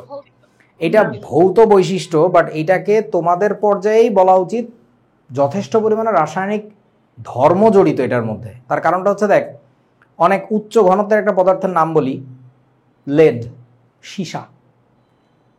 এর যে ঘনত্ব বেশি তার পেছনে বহুত রসায়ন জড়িত, মলিকুলার না অ্যাটমিক লেভেলে বহুত রসায়ন জড়িত। মানে এখানে এটাকে আসলে একবারে মানে ছোটবেলার ক্লাস হয় 8, 9, 10, সেইখানে আমি বলতে পারি যে ঘনত্ব একটা ভৌত বৈশিষ্ট্য, বাট এটাকে বলাটা ঠিক না। হ্যাঁ, এই বয়সে এসে আর কি। দ্রাব্যতা, এটা কি ভৌত নাকি রাসায়নিক বৈশিষ্ট্য বলেন? এটা তো ডেফিনেটলি রাসায়নিক বৈশিষ্ট্য। যেটাকে ভৌত বৈশিষ্ট্য বলে আমাদের চালায় দিচ্ছে কেন? তাপচাপের উপর নির্ভর করে, তাই। তোরা বুঝিস না আমার কথা? বাট একটা পদার্থের দ্রাব্যতা অবশ্যই রাসায়নিক বৈশিষ্ট্য। কয়েকদিন আগে আমরা দ্রাব্যতা পড়ছি, একটু ভেবে দেখ। আমরা চাইলে দ্রাব্যতা রাসায়নিকভাবে নিয়ন্ত্রণ করতে পারি, বা একটা পদার্থ আর একটা পদার্থের মধ্যে দ্রবীভূত হবে কিনা সেটা তাদের মধ্যেকার রসায়নের উপর নির্ভর করে, সেটা শুধু ভৌত ব্যবস্থার উপর নির্ভর করে না। সো আমি যেটা বুঝাইতে চাচ্ছি, ঘনত্ব এবং দ্রাব্যতা দুইটাকেই তোমাদের লেভেলে অন্তত সরাসরি ভৌত বৈশিষ্ট্য বলে চালায় দেওয়াটার কোনো অধিকার নাই। আমি জানি না তোমাদের বুঝাইতে পারতেছি কিনা, তোমরা কি আমার সাথে একমত কিনা একটু জানাও আর কি। আচ্ছা, গলনাঙ্ক বলেন তো কি, ভৌত না রাসায়নিক? এইটাও ভৌত অ্যাকর্ডিং টু বুক, বাট একটু মনের গভীরে উকি দিয়ে দেখো, এইটাও আসলে রসায়ন দ্বারা নিয়ন্ত্রিত না। সোডিয়াম, ম্যাগনেসিয়াম, অ্যালুমিনিয়ামের গলনাঙ্ক যে কেন কার কম বেশি এটা আমি এক্সপ্লেন করতে পারি না। ধাতব বন্ধন পড়াইলে তখন দেখো যে রাসায়নিক স্ট্রাকচারের উপর ডিপেন্ড করে ওদের কার গলনাঙ্ক কেমন। কেউ বুঝতেছে না আমার কথা?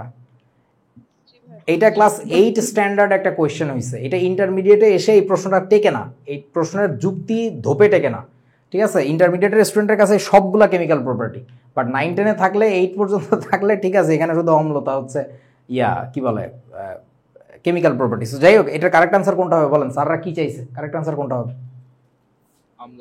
অম্লতা। যে স্যার প্রশ্ন করেছে সে স্যার রসায়ন থেকে দূরে বাংলার দিকে অনেক ঝোঁকা, বোঝা যাচ্ছে নামটা শুনে, অম্লতা। বলো, ঢাবো 15 পর্যায় সারণীতে একই পর্যায়ে বাম হতে ডানের দিকে মৌলগুলির ক্ষেত্রে কোন তত্ত্বটি সঠিক? বাম থেকে ডানে। তুমি আমাকে যে প্রশ্নই দাও না কেন আমি এটা আঁকবই, এটা আমার বদ অভ্যেস। বাম থেকে ডানে, উপর থেকে নিচে, যা বলবা কুরুশ করে এঁকে ফেলাবো। এটা করলাম না একটু আগে? হ্যাঁ এটা করছি। হ্যাঁ এই একই প্রশ্ন বারবার দেয় এরা আমাকে বিপদে ফেলার জন্য। দেখি পারিস কিনা। এই হ্যাঁ, আজকে তো আরো প্রশ্ন ঢুকাইলে ভালো হইতো। আধা ঘন্টা তো মনে হয় হয়নি। তাই তো দেখতেছি, 9:30 পরে শুরু করছি, 9:40-এর দিকে।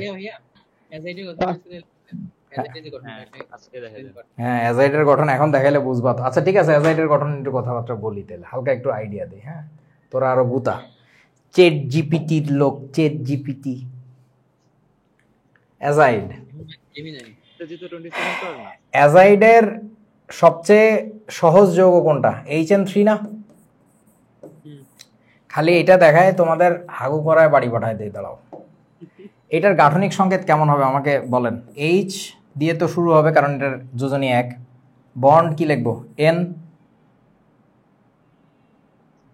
ডাবল বন্ড নাকি সিঙ্গেল বন্ড দিব? আরে গাধা, নাইট্রোজেনের যোজনী তো 3 আর 5 করবে, বুঝোস তো? এটা অক্সিজেন নাই এখানে, তাহলে ডেফিনেটলি 3 আর 5ই করবে সে। তাহলে এখানে কি দিব এবার? আবারও একটা নাইট্রোজেন। এবার কি দিব? ডাবল না ট্রিপল না কি দিব বলেন? নাকি সিঙ্গেল? হ্যাঁ সিঙ্গেল। আচ্ছা, তুমি যদি গাধা হও তাহলে তুমি সিঙ্গেলের কথাই বলবা। তুমি যদি সিঙ্গেল দাও তাহলে ওই পাশের নাইট্রোজেনের কি অবস্থা হবে বোঝো না চান্দু? সে দুইটা হাত নিয়ে কি করবে? কত যোজনী হয়ে গেছে এক, তাহলে এবার কি করা লাগবে বুঝেন নাই? এরে গরু রে। এন প্লাস সেখানে করবে নাকি? এন প্লাস করে দুটো বন্ড ফর্ম করবে মাঝখানে। ফিজিসিস্ট আইছে হইছে। এবার নাইট্রোজেনের সব যোজনী মিলছে বোঝো সবগুলো না? তো সেম না। তাতে আমার কি আসে যায়? নাইট্রোজেনের যোজনী সব সেম হবে এমন কোনো শর্ত আছে নাকি যে একটা যৌগে নাইট্রোজেনের সবগুলোর যোজনী একই হবে? তোমরা কি আমার কথা বোঝো নাই? একই মোল ভিন্ন যোজনী হয়ে থাকতে পারে। কেন পারবে না? কি বিপদ, কি বিপদ, ফাউন্ডেশন তেমন অনেক কি ছিল যে কি বিপদ। আর এসেন্ট্রাল কি কম্পাউন্ড হলো ওগুলো H2S2O3 এই যৌগের নাম কি? Thiosulphuric acid. থায়োসালফিউরিক অ্যাসিডের গাঠনিক সংকেত দেখো নাই? Hydrogen bond oxygen bond sulphur bond oxygen bond hydrogen, double bond ও ডাবল বন্ড ও। এটা তো সালফিউরিক অ্যাসিড। এইখান থেকে এই অক্সিজেনটা রিপ্লেস করে এখানে একটা সালফার ঢোকে, এই যে। তাহলে এই সালফারের যোজনী তো 2, বাকি সালফারের তো যোজনী 6। কিন্তু অহরহ ঘটে। কি আবল তাবল কথা বলো তোমরা, আমি তো বুঝি না। কি মানে গরু খাওয়ার নেশায় কি পাগল হয়ে গেছো নাকি আগে, ঈদের আগে? আর এখনো খাই নাই তো। ওই জন্যই তো পাগলটা হইছো, ওই জন্যই তো পাগলামিটা করতেছো। প্রোটনিক অক্সিজেনের সাথে রিপ্লেস হয় না কেন? জানি না, বাস্তবে হয় না তাই হয় নাই। প্রোটনিক অক্সিজেন ওটা ছাড়বে কেন? প্রোটনিক অক্সিজেন তো মানে অক্সিজেন তো তাকে রাখবে যার কাছ থেকে ইলেকট্রন টানতে পারতেছে বেশি। সালফার রাখলে তো বেশি টানতে পারবে না, হাইড্রোজেন রাখলে বেশি টানতে পারবে। আচ্ছা, তোমরা কি এই স্ট্রাকচারে খুশি নাকি খুশি না বলো? মানে এছাড়া আর কোনো অপশন তোমরা দিবা আমাকে যে হাইড্রোজোয়িক অ্যাসিডের গঠন এটা ছাড়া আর কোনো অপশন দেখাইতে চাও? বলো। পজিটিভ নেগেটিভ দিয়ে মানে সাইক্লিক বন্ড মানে একটা সাইকেলের মতো form। তোরা মূল নীতিটাই বুঝিস না। আমি তোদেরকে একটা প্রপোজ করলে আগে তোর এইটার বিতর্কে আসতে হবে যে এই গঠনটা কেন অ্যাকসেপ্টেবল হবে না। যদি কোনো কারণ দেখাইতে পারো তাইলে তখন তোমার কাছে আমি নতুন একটা গঠন দেখবো। তোমরা তো এটা নিয়ে কোনো আলোচনাই করতেছো না। আমি এটা দেখাইতেছি, তোমরা জানো আরিফ ভাই সবসময় প্রথমে ভুল দেখায়, এই জন্য তোমরা এটা নিয়ে তাল বেতাল করতেছো। তোমরা আগে যুক্তি দেখাও না যে এটা কেন ভুল বা এটা আদৌ ভুল না সঠিক, এটা বলো আমাকে, তারপরে বলি। আপনি তো আগেই বলছিলেন যে মানে একসাথে পলিমার এরকম মানে মানে আরে আমি কি এরা বলদেরা এটা করছে মানে এটা। নাইট্রোজেন ধর্ম তো কার্বনের আছে। হ্যাঁ তো নাইট্রোজেন কি এরকম অক্সিজেনের মতো তড়িৎ ঋণাত্মক এত সে 3টা থাক 2টা রাখতে পারে। নাইট্রোজেন কিভাবে 3টা রাখে? আচ্ছা, এই আলোচনা আসলে তোদের সাথে মানাচ্ছে না এখন, মানে হচ্ছে না, জমতেছে না আর কি। মানে এটা ওই পড়ানোর পরে বুঝবি যে এটা কত হাস্যকর, বাট এটা আমাদের সময়কার বইতে লেখা ছিল। এটা টোটালি পসিবল না। একটা জিনিস জেনে রাখো, নাইট্রোজেন কখনো 5টা সমযোজী বন্ধন করতে পারবে না। নাইট্রোজেন সর্বোচ্চ সমযোজী বন্ধন করতে পারবে 3টা। করার পরের বন্ধনটা হইতে হবে সন্নিবেশ সমযোজী। ওই সন্নিবেশ সমযোজী দিয়ে যদি কথা বলি সেইখানেও তোমার আবার দেখাইতে পারবো লাস্টে নাইট্রোজেন গ্যাঞ্জাম শুরু করে দিবে, ওইটা আবার একসেপ্ট করবে না। এইটা করার পরে তোমার আশা লাগবে রিং স্ট্রাকচারে। যখন রিংয়ে যাবা তখন আবার তোমার গ্যাঞ্জাম হয়ে যাবে যে ইনঅর্গানিকে তো রিং এরকম, এটা তো এত সস্তা কোনো জিনিস না। যদি রিং গঠন হইতো তাহলে তখন আবার হাইড্রোজোয়িক অ্যাসিডের অম্ল ধর্ম এক্সপ্লেন করা যাইতো না। এই টাইপের তোমার 6-7টা স্ট্রাকচার দেখায় বলানো যাবে শেষমেশ যে ভাই এর কোনোটাই না, এর আসলেই কোনোটাই না। কিন্তু বাস্তবে যে কি এটা নিয়ে যথেষ্ট ধোঁয়াশা আছে। ইভেন গুগল করে দেখতে পারো, তোমাদের চ্যাট জিপিটি করে দেখতে পারো, they will give totally bullshit answers. They will just give you whatever they will find online, but এর কোনোটাই না। মানে আলোচনায় বসলে বুঝবা যে আসলেই এর গঠনটা গ্যাঞ্জামের, এবং এর গঠনটা যে কি আমরা জানি না। এই আলোচনা তোমাদেরকে বলতেছি, লাস্ট আমি এটা আলোচনা করছি রাজনের সাথে 2016 সালে সম্ভবত। রাজন কেমিক্যাল ইঞ্জিনিয়ার আমাদের ব্যাচের, ওর এটা নিয়ে বিস্তর পড়াশোনা ছিল, ও আমাকে দেখাচ্ছিল আর কি। সো তার ফার্দার স্টাডির আউটপুট আমি জানি না, বাট ওই পর্যন্ত জানা মতে মানে এটার গঠনটা খুবই রহস্যময়, আমরা এখনও জানি না এটার গঠনটা কি। That is the bottom line. আজকে জানিস কি হয়েছে? আজকে আমি কেমিক্যাল বন্ডে চ্যাপ্টারের মধ্যে দেখাইছি আয়ন আইডেন্টিফিকেশন। ওই আয়ন আইডেন্টিফিকেশন আমি কত বছর পরে হাতে লিখছি জানিস? 25 তো বিশ্বাসই করতেছে না। প্রায় 12 বছর পরে আমি হাতে কোনো ব্যাচকে নিজে হাতে করে কোনো আয়ন শনাক্তকরণ, যেটা তোদের প্রথম পত্রে 2য় অধ্যায় আছে না, কি জানি হ্যাঁ লাস্টে Fe2+ Fe3+ শনাক্তকরণ, ক্যালসিয়াম আয়ন শনাক্তকরণ, এগুলো দেখাইছি। মাঝখানে দেখাই নেই রাগ করে যে এইটা এইখানে কেন পড়ায়। হ্যাঁ, সো ওই আজকে ওদেরকে দেখাইছি, ওরা আমার ওই নস্টালজিয়া দেখতে পারছে আর কি, ওটা আবার তোদেরকে দেখাবো ইনশাল্লাহ। ওকে সো ঈদ কি ঢাকাতে করবেন? হ্যাঁ, ঈদ ঢাকাতে আছে। কি গুগল করে দেখতেছি একটার যোজনী তুই বানাই দিছে। দেখ না, তুই এখন গুগল করে দেখবি, রাতে আর একটা জিনিস দেখবি, দেখতে থাক, সমস্যা নেই আমার কোনো। আমি জাস্ট প্রশ্নটা তুলে দিলাম মনে যোজনী মনে। তুই কেমনে হবে স্যার? কার যোজনী তুই? মাঝখানেরটার? নাইট্রোজেন হ্যাঁ মাঝখানেরটার যোজনী দিয়ে বানাই দিছে। দেখবি দেখবি অনেক কাহিনী করবে। আমি কিছু 4 বানাই দিয়েছি আর কয় 2। ওই যে দেখছো এক একজনের গুগলে এক একটা ধরা পড়তেছে। গুগলে যা, গুগলে যা। সব ভিপিএন ইউজ কর, ভিপিএন ইউজ করে আমেরিকা লোকেশন দিয়ে তারপরে দেখ। ডার্ক ওয়েব ওপেন করতে হবে তার। হ্যাঁ, ডার্ক ওয়েব, ডিপ ওয়েব সব চলে যায়। এই তা এখন ছুটি, টাটা, ভাগ। আগামী ক্লাসে দেখা হবে, আগামী ক্লাসে আমরা কোশ্চেন সলভ করবো, এরকম ছোট একটা ক্লাস হবে আর কি, ঠিক আছে? ম্যাম নেক্সট ক্লাস কবে হবে? নেক্সট ক্লাস এই হবে আর কি, এই ঈদের মধ্যে আমি করে ফেলতে চাচ্ছি, ঈদের পরের দিন হয়তো বা। মানে এরকম ছোট একটা ক্লাস, আমি তো ভাবছি এত ক্লাস লাইভ হয়েছে, অনেক কোশ্চেন অনেক আলোচনা হবে, আমি তো দেখলাম যে দুরুম করে হয়ে গেল, আমি তো বুঝি নাই। মানে ডেডিকেটেড কোশ্চেন সলভিং ক্লাস আজকে প্রথম হয়েছে, আগে তো সবাই কিছু থিওরি থাকে, কিছু কোশ্চেন সলভিং থাকে, আজকে পিওর ডেডিকেটেড কোশ্চেন সলভিং এর আগে কখনো হয় নাই। হ্যাঁ আরেকটু নামাজ কোথায় করবেন? এখনো সিদ্ধান্ত নেই নাই, রোজারিতে যেমন ইয়া করছিল, যে জাতীয় ঈদগাহ করছিল, এবার কি করতেছে আমি করে নাই, জানি না তো। এটা আমি শুনি নাই। জানলে আমাকে জানাস তো দেখি। আপনার সাথে দেখা করতাম। আচ্ছা ঠিক আছে, জানাস, দেখা যাক ইনশাআল্লাহ কি হবে। আর তাহলে নেক্সট ক্লাস আমাদের ওটা কোশ্চেন সলভিং এর উপর ছোট একটা ক্লাস হবে। মানে আমার ভালো লাগতেছে না, তোদের যখন পরীক্ষা নেই তখন কেন ভালো পারফর্ম করিস না, মানে এত বেশি আলোচনা করি জাস্ট প্র্যাকটিস না হওয়ার কারণে। হ্যাঁ বল কি? ভাইয়া ফিজিক্স কেমিস্ট্রি বা ম্যাথ সব ধরনের কোনো প্রবলেম সলভ করতে তখন কি ওই প্রবলেমটা আমি পারি, এই বই যেগুলো প্রবলেম করতে আমি একটা সময় করে পারি, কিন্তু পারতে গেলে 10 মিনিট 12 মিনিট আসলে চলছে, মানে টাইম আমি কনস্ট্যান্ট কোর্স করতে হচ্ছে। আমি মনে হয় একটা ভুল করছি আর কি, বুঝছিস? আজকে আমাদের 5 নাম্বার ক্লাস হবে, আমরা 6 নাম্বার নিয়েছি, 5 নাম্বার ক্লাস হবে। স্যার বলছে প্রথমেই। 5 নাম্বার ছিল, আমরা 6 নিয়ে ফেলেছি। আচ্ছা ব্যাপার না, কোশ্চেনগুলো তো আনসার করতে পারছি, আমরা তো পরীক্ষা তো দেখে ফেলছিলাম না। হ্যাঁ ঠিক আছে। ও তাহলে তো প্রবলেম নেই, এই কারণে বুঝতে পারছি। দেখি 5 নাম্বার ক্লাসে কি ছিল একটু দেখে নিই। ইনার কিছু কিছু পড়াইতে দিয়েছিলেন। ও inert pair effect, inert pair effect. তাহলে কি এখন একটা কথা বলবো নাকি? মানে বলুন বলে শিবা ইউনিভার্সিটি দাও পেন। আমি তো জাস্ট 5 মিনিট আগে পাইছিলাম মাত্র। তুমি তো সিডান, তোমার কোনো তুলনা আছে? তোমার কোনো কথা হবে না, তুমি যা করবা সেটাই। তুমি যখন আসবে সময় থেকে ক্লাস শুরু হবে। চলো আমরা আজকের পড়াশোনা শুরু করি। 5 নাম্বার ক্লাস আমাদের, তাই না? সো আসসালামু আলাইকুম again. Right after ending the class number 6, I welcome you all to the class number 5. Just like in reverse order. আচ্ছা, সো ঘটনা হচ্ছে যে 5 নাম্বার ক্লাস কি দেখতে হবে আজকে আমাদের? নিষ্ক্রিয় যুগল ফলাফল, ইংরেজিতে এটাকে বলা হচ্ছে ইনার্ট। ইনার্ট মানে নিষ্ক্রিয়, তোমরা জানো। Inert pair effect. সো জিনিসটা খুবই সুন্দর এবং জিনিসটার অনেকগুলো পার্সপেক্টিভ আছে চিন্তা করার, যদিও খুবই ক্ষীণ সংকীর্ণ অর্থে আমাদের বইতে পড়ায় বা আমরা পড়ি। আমাদের সময় তেমন গুরুত্বপূর্ণ ছিল না, প্রশ্ন তেমন একটা আসতো না, খুব মেধাবী না হলে এগুলো দেখে না আর কি। আচ্ছা, পর্যায় সারণীতে মৌলের অবস্থান নির্ণয় আর কিছু নমুনা প্রশ্ন, এটাই বলা যায় মোটামুটি আজকের মূল টপিক আর কি। সো একটা বিশেষ প্রশ্ন তোমাদের জন্য, পি ব্লক মৌলের যোজনী 2 একক করে পরিবর্তিত হলেও ডি ব্লক মৌলের, ডি মৌলের লেখা আছে এখানে, এটা হবে ডি ব্লক। ডি ব্লক মৌলের যোজনী কেন 1 একক করে পরিবর্তিত হয়? If you want some example I can give you. ধরো আমাকে একটু বলো, পি ব্লক একটা মৌল কে হইতে পারে? ধরো নাইট্রোজেনের কথা যদি বলি, তার যোজনী মূলত কত? 3 আর 5। 1 2 4 তো এক্সক্লুসিভ ফর অক্সিজেন, ওটা আমরা বলতেছি না। ফসফরাসের কথাও যদি বলো, সেটাও হচ্ছে 3 আর 5। তুমি যদি সালফারের কথা দেখো তাহলে দেখবা 2 4 6, এরকম আরও কয়েকজন বলো তো কয়েকটা মৌলের। তুমি যদি ক্লোরিন, ব্রোমিন, আয়োডিনের, অক্সিজেনের তো পরিবর্তনশীল যোজনীই নাই, কি বললি ছাগল? 1 3 5 7 এরকম আর কি। সো এরা সবাই হচ্ছে পি ব্লক মৌল। এদের সবার ক্ষেত্রে দেখো তো যোজনীর যে পরিবর্তনটা হচ্ছে, এই পরিবর্তনটা কি হচ্ছে তাকায় দেখেন তো, 2 ঘর করে না? আচ্ছা, এবার যদি তুমি ডি ব্লক মৌলের ক্ষেত্রে যাও, ধরো তুমি যে কারোর উদাহরণ বলো, কোনো সমস্যা নেই। ধরো আয়রন, আয়রনের কি আছে? যোজনী আছে হচ্ছে 2 আর 3। কপারের আছে কত? 1 আর 2। তারপরে কার কথা বলতে চাও তুমি? যার কথা বল, হ্যাঁ মার্কারি, ঠিক আছে, মার্কারি 1 আর 2, তাই না? এরকম আর কি। সো এদের কেন পরিবর্তনটা 1 ঘর করে হয় আর এই ভদ্রলোকদের কেন 2 ঘর করে হয় বলেন তো, কারণটা কি?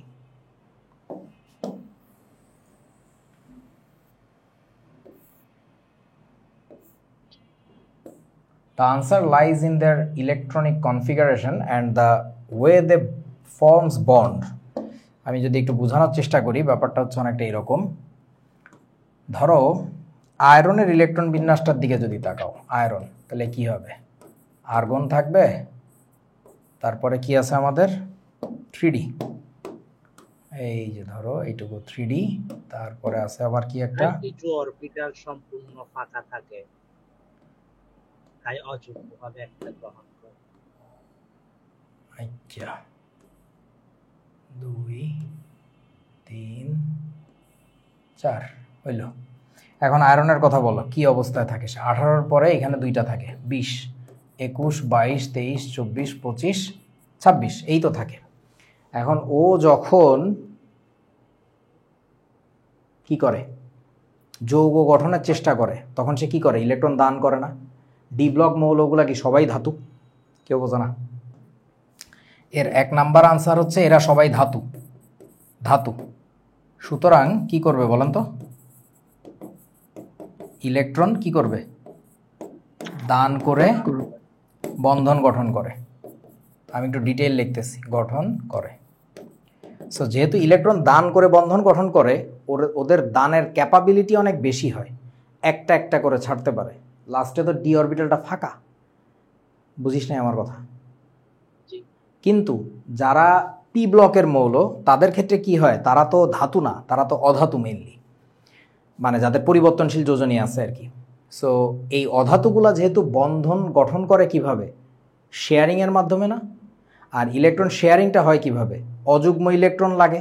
তোমাদের কি মনে আছে একটা পরমাণুর সাথে আরেকটা পরমাণুর ইলেকট্রন শেয়ারিং হয় কিভাবে? একজনের একটা অযুগ্মর সাথে আরেকজনের একটা অযুগ্মর পেয়ার ফর্ম হয়। বোঝা নাই আমার কথা? সো এখন ওরা যখন অযুগ্ম গঠন করতে যায়, তখন যেটা হয় সেটা কি বুঝছো? ভিতরের একটা জোর বাঁধা ইলেকট্রনকে উত্তেজিত করে বাইরে নিয়ে আসে। বোঝা নাই ব্যাপারটা? তখন কি হচ্ছে?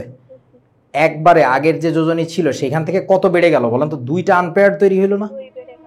কেউ বোঝা নাই আমার কথা? So the difference will be in একটা ইলেকট্রনকে জোর থেকে পুশ করে বিজোড় করা মানেই হচ্ছে একসাথে 2 যোজনী বৃদ্ধি পাওয়া।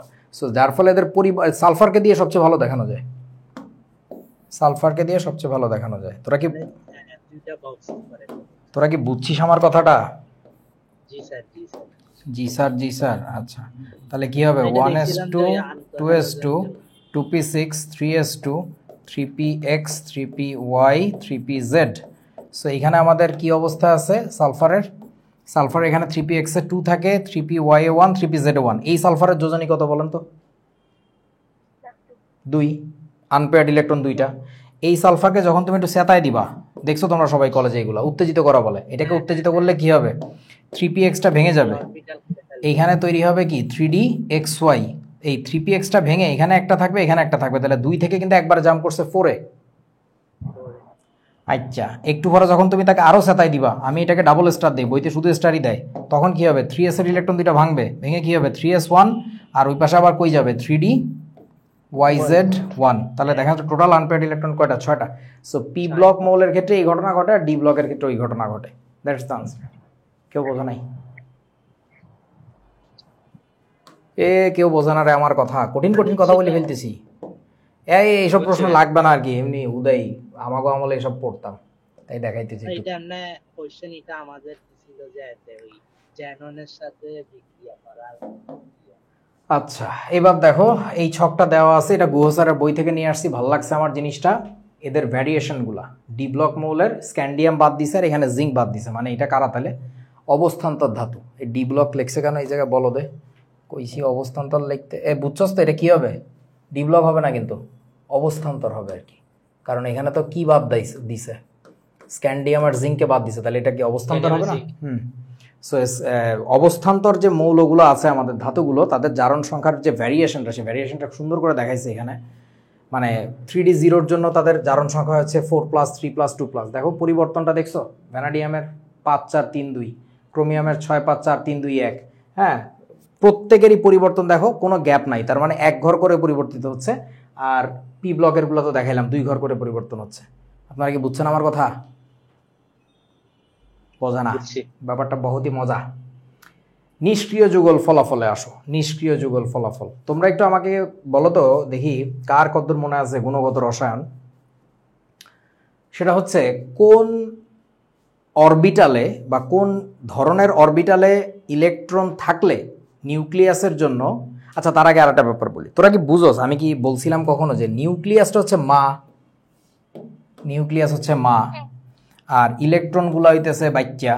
So the kids always try to break out of মা। তারা মার কাছ থেকে দূরে সরে যাইতে চায়। ওইটাকে ধরি রাখে কে আব্বু বলো তো? ওইটাকে ধরি রাখে আমাদের নিউক্লিয়াস, যে যাইস না। তোমরা বোঝো নাই আমার কথা। Nucleus tries to get a part, but nucleus ওটাকে ধরে রাখে যে এদিকে থাক। এখন বলো তো কোন ধরনের অরবিটালে রেখে ইলেকট্রনটাকে ঘুরাইতে নিজের চারিদিকে নিউক্লিয়াসের জন্য সহজ হয়? S orbital. কেন? কারণ ওটা গোলাকার আকৃতি।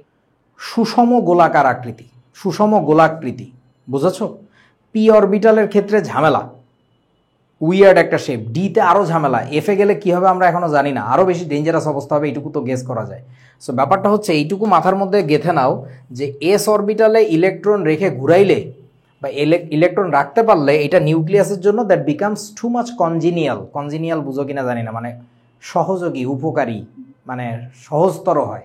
বুঝেছো আমার কথা?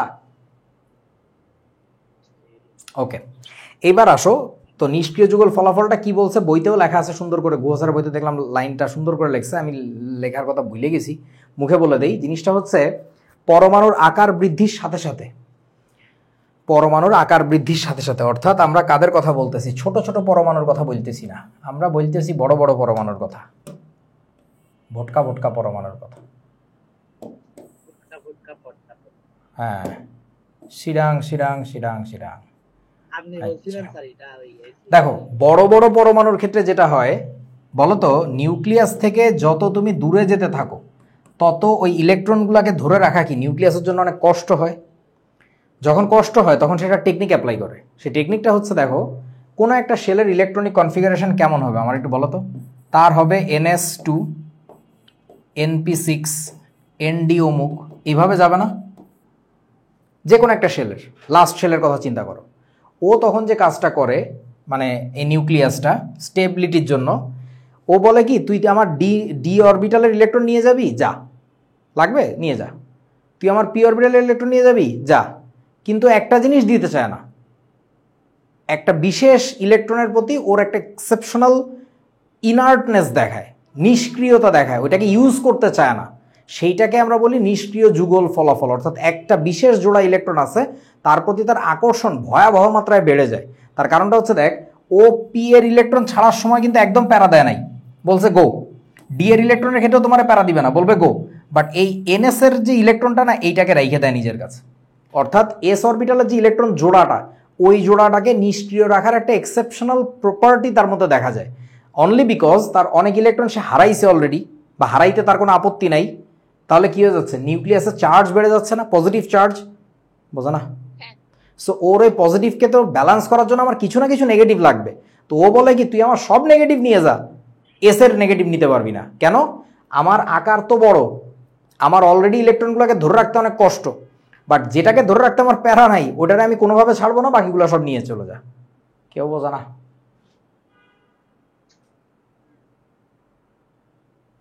কেউই বোঝো না? ডি আর পি দুটোটার ক্ষেত্রে একই, এফ এর কথা তো বলতেছিই না। বাট ওই যে ডি আর পি কে সে সহজে স্যাক্রিফাইস করে দিল, এটার ফলাফলটা এসে পাইলাম কোথায়? এস এর উপরে। এস কে সে কোনোভাবে ছাড়তে চায় না।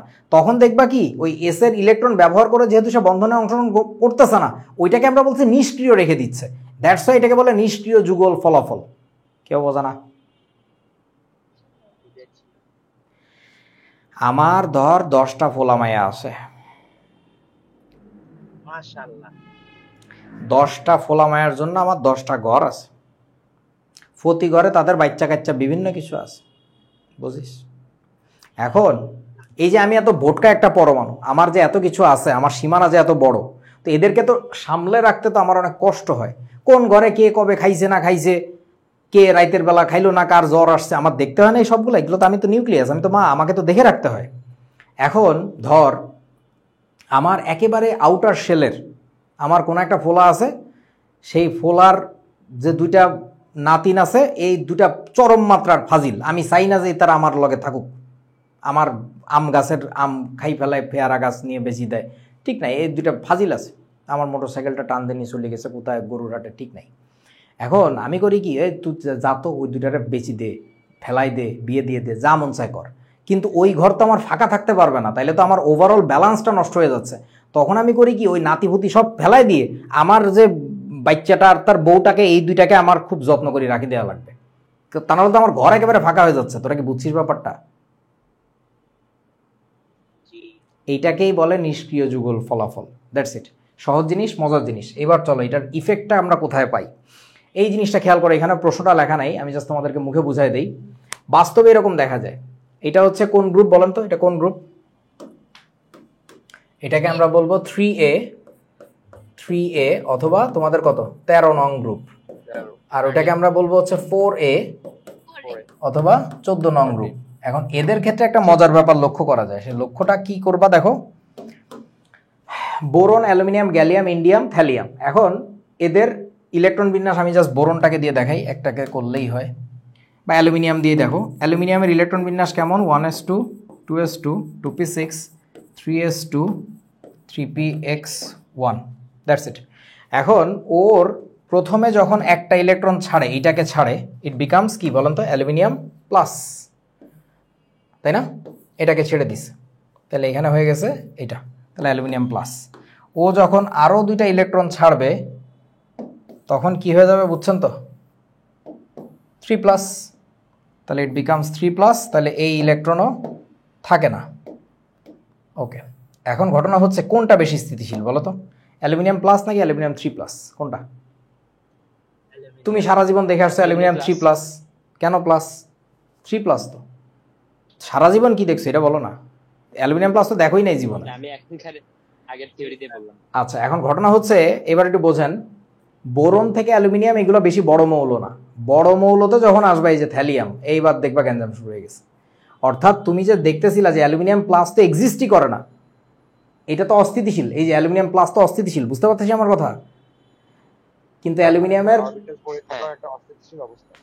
বুঝি নাই কি কি কি একটু জোরে বল, তোদের কারো কথা শুনি না, সবাই ঘুমাইতেছে, বল। তার মানে ভাইয়া ফাঁকা অরবিটাল পড়ে থাকার একটা অস্থিতিশীল অবস্থা। আরে তা তো সেই ছোটবেলার জিনিস। ফাঁকা অরবিটাল থাকার মানে কি বলছো? এখানে ইলেকট্রন ঢোকার একটা টেন্ডেন্সি তৈরি হয়, তাই না? ওইটার জন্য অস্থিতিশীলতা না রে, বলো। ভালো করে মনোযোগ দিয়ে বোঝ। ও যদি ওর এই অরবিটালটা, সরি এই শক্তি স্তরটা পুরো ধরে ফেলাই দিতে পারে থার্ড শেল, তাহলে অনেক বেশি স্টেবল হয় না, নিষ্ক্রিয় এসে ইলেকট্রন বিন্যাস পায়। ব্যাপারটা এরকম। ওই ফাঁকা অরবিটাল দেখো না, ঘটনা হচ্ছে এটা বোঝো। অ্যালুমিনিয়ামের প্লাস চার্জ কি দেখছো কিনা কোনোদিন? তাইকো +1 কেন দেখো নাই? বিকজ ওইটা এত বেশি আনস্টেবল, ওই জন্যই তো এখানে কি লিখে রাখছে, এটা অস্থিতিশীল, এটা থাকে না। বোরনেরও একই অবস্থা, বোরন সবসময় 3+ই দেখছো, BF3 দেখছো না। এখন ঘটনা হচ্ছে গ্যালিয়ামেরও একই কাহিনী, ইন্ডিয়ামেরও একই কাহিনী। তুমি থ্যালিয়ামে এসে দেখবা সচরাচর 3+ দেখা যাচ্ছে।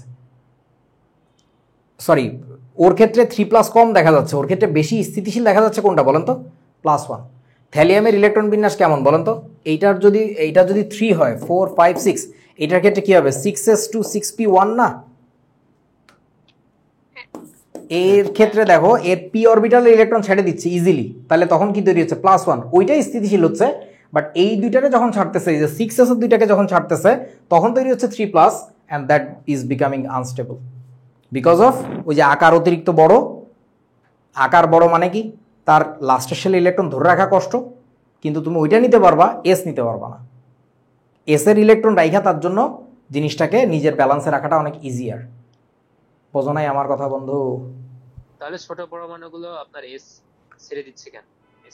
ওইটা ছাড়বে না কেন? আমি তো প্রথমেই বললাম, এইটা তুই ন্যাচারালি চিন্তা কর, এটা তার নিষ্ক্রিয় গ্যাসের ইলেকট্রন বিন্যাস প্রাপ্ত হইতে তার খুব ইজি হচ্ছে, এটুকু ফালাই দিলে কোনো সমস্যা নেই। কিন্তু বড় পরমাণু হইলে তার জন্য ইলেকট্রন ধরে রাখাটাই প্যারা। মানে এই চ্যালেঞ্জটা আসলে ছোট ছোট পরমাণুর জন্য না, নিষ্ক্রিয় যুগল ফলাফল শুধুমাত্র বড় বড় পরমাণুরা দেখায়। বোঝো নাই আমার কথা বন্ধু? হ্যাঁ বুঝছি। আচ্ছা, তুমি এই একই কাহিনী, মানে আমি জীবনে প্রথম শিখছিলাম এইটাকে দিয়ে 4A-তে। মনির ভাই 4-এর ক্ষেত্রে শিখাইছিল যে এই যে কার্বনের ক্ষেত্রে যেমন দেখো CCl4 অনেক বেশি স্টেবল, তাই না? তুমি তো কার্বনের যোজনী 2 কখনোই দেখবা না, এটা অস্থিতিশীল, এটা পাওয়াই যায় না। হ্যাঁ, সিলিকনেরও +2 দেখা যায় না, সিলিকনের শুধুই +4 দেখা যায়। এদের সবার কাহিনী একই। জার্মেনিয়ামের +4 দেখা যায়। লেডের ক্ষেত্রে আইসা এই +2টা বেশি দেখা যায়। লেড মনোঅক্সাইড বেশি অ্যাভেলেবল, PbO বেশি অ্যাভেলেবল PbO2 এর চেয়ে। এই যে PbO2-তে হচ্ছে লেডের জারণ সংখ্যা কত আছে? +4 না? এটাই বেশি আনঅ্যাভেলেবল, এটা বেশি অ্যাভেলেবল, এটা বেশি দেখা যায়। এটা বেশি দেখা যায়, তার কারণটা হচ্ছে ওই যে নিষ্ক্রিয় যুগল ফলাফল। তোমরা বোঝো নাই? একই গ্রুপের উপর থেকে নিচে গেলে এই ঘটনাটা দেখা যায়। ইভেন এই জিনিসটাকে আরো সুন্দর গুছায় লেখা যায় এইভাবে অনেক সময়। তাহলে আমি একটু স্লাইড কপি করি। সেটা হচ্ছে আমাকে যদি কেউ বলে এদের কথা বলতেছি আর কি, যে কার্বন 4+, সিলিকন 4+, জার্মেনিয়াম 4+, টিন 4+, আর হচ্ছে লেড 4+, এই চারটারই 4+ লিখছি। এবার আমি লিখবো এই সবগুলার কি বলতো,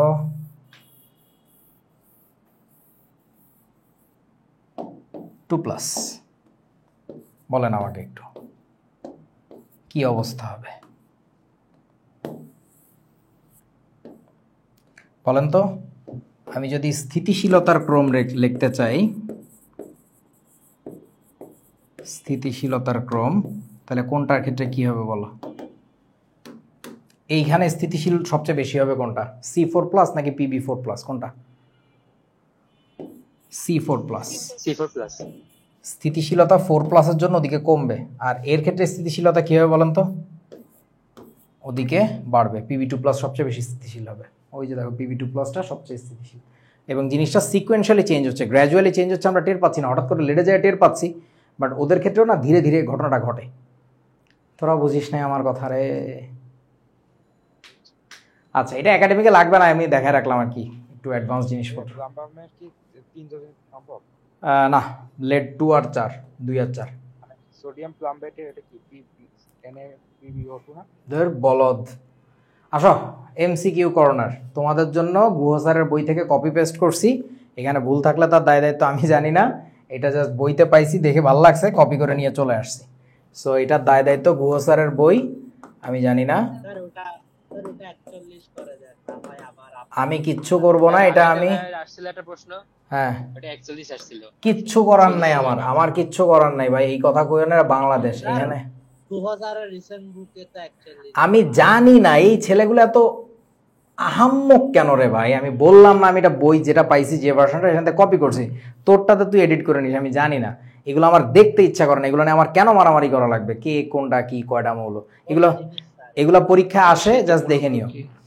আচ্ছা, এখানে একটা মজার জিনিস থাকতে পারে, সেতু মৌল। এটাকে বইতে লেখা সেতু মৌল, আমি বুঝছিলাম এটার ইংরেজি হবে ব্রিজ এলিমেন্ট। সো আমি গুগল করার পরে যেটা পাইছি সেটা হচ্ছে যে তোমার কর্ণ সম্পর্ক দেখাইছিলাম তোমাদেরকে, কর্ণ সম্পর্কে যে মৌলগুলোকে রিলেট করা যায় যে এ ওর সাথে কানেক্টেড, এ এর সাথে কানেক্টেড, সেই মৌলের সংখ্যাকে বা সেই মৌলগুলোকে বলা হচ্ছে ব্রিজ এলিমেন্ট, বিকজ তারা আসলে পাশাপাশি দুইটা পর্যায়ে এবং দুইটা গ্রুপের মধ্যে ব্রিজিং করে, সম্পর্ক তৈরি করে। কিছু বোঝো নাই? দ্যাটস ওয়াই এদেরকে বলা হচ্ছে ব্রিজ এলিমেন্ট। সো নিক্টোজেন বোঝো, বিরল মৃত্তিকা, ধাতব মৌল কয়টা কি, এগুলো দেখবা, এগুলো MCQতে আসে দেখলাম, এই কারণে নিয়ে আসছি। চালকোজেন মৌল, ল্যান্থানাইড, অ্যাক্টিনাইড, অপধাতু বা উপধাতু কয়টা কি, এই সব একসাথে করে দেওয়া আছে। কক্ষ তাপমাত্রা, এগুলো পরীক্ষায় আসে দেখছি বলে আমি জাস্ট এই ছকটা ভালো লাগছে নিয়ে আসছি, বাট এর তথ্য সম্পর্কে আমি জানি না, কারণ এগুলো আমার দেখার জিনিস না আর কি। ওকে, তারপরে চলো নমুনা প্রশ্নের সমাধান করি আমরা কিছু। আদর্শ মৌল বলা হয়, এই কে মাইকে সাউন্ড দেয় বাবা, আদর্শ মৌল বলা হয় কোনটিকে বলো? আদর্শ মৌল 1 নং গ্রুপ। আমার কাছে তো মনে হচ্ছে না, এখানে হাইড্রোজেন আছে, ওটা অনাদর্শ হয়ে গেছে। ধাতু সব একসাথে, অধাতু সব একসাথে থাকার কথা ছিল, ওর মধ্যে ধাতু অধাতু মিশে গেছে। 2 আর 3 হবে তাহলে। 2 আর 3 কি গ্রুপ না পর্যায়, কোনটা? গ্রুপ হবে। পর্যায়ে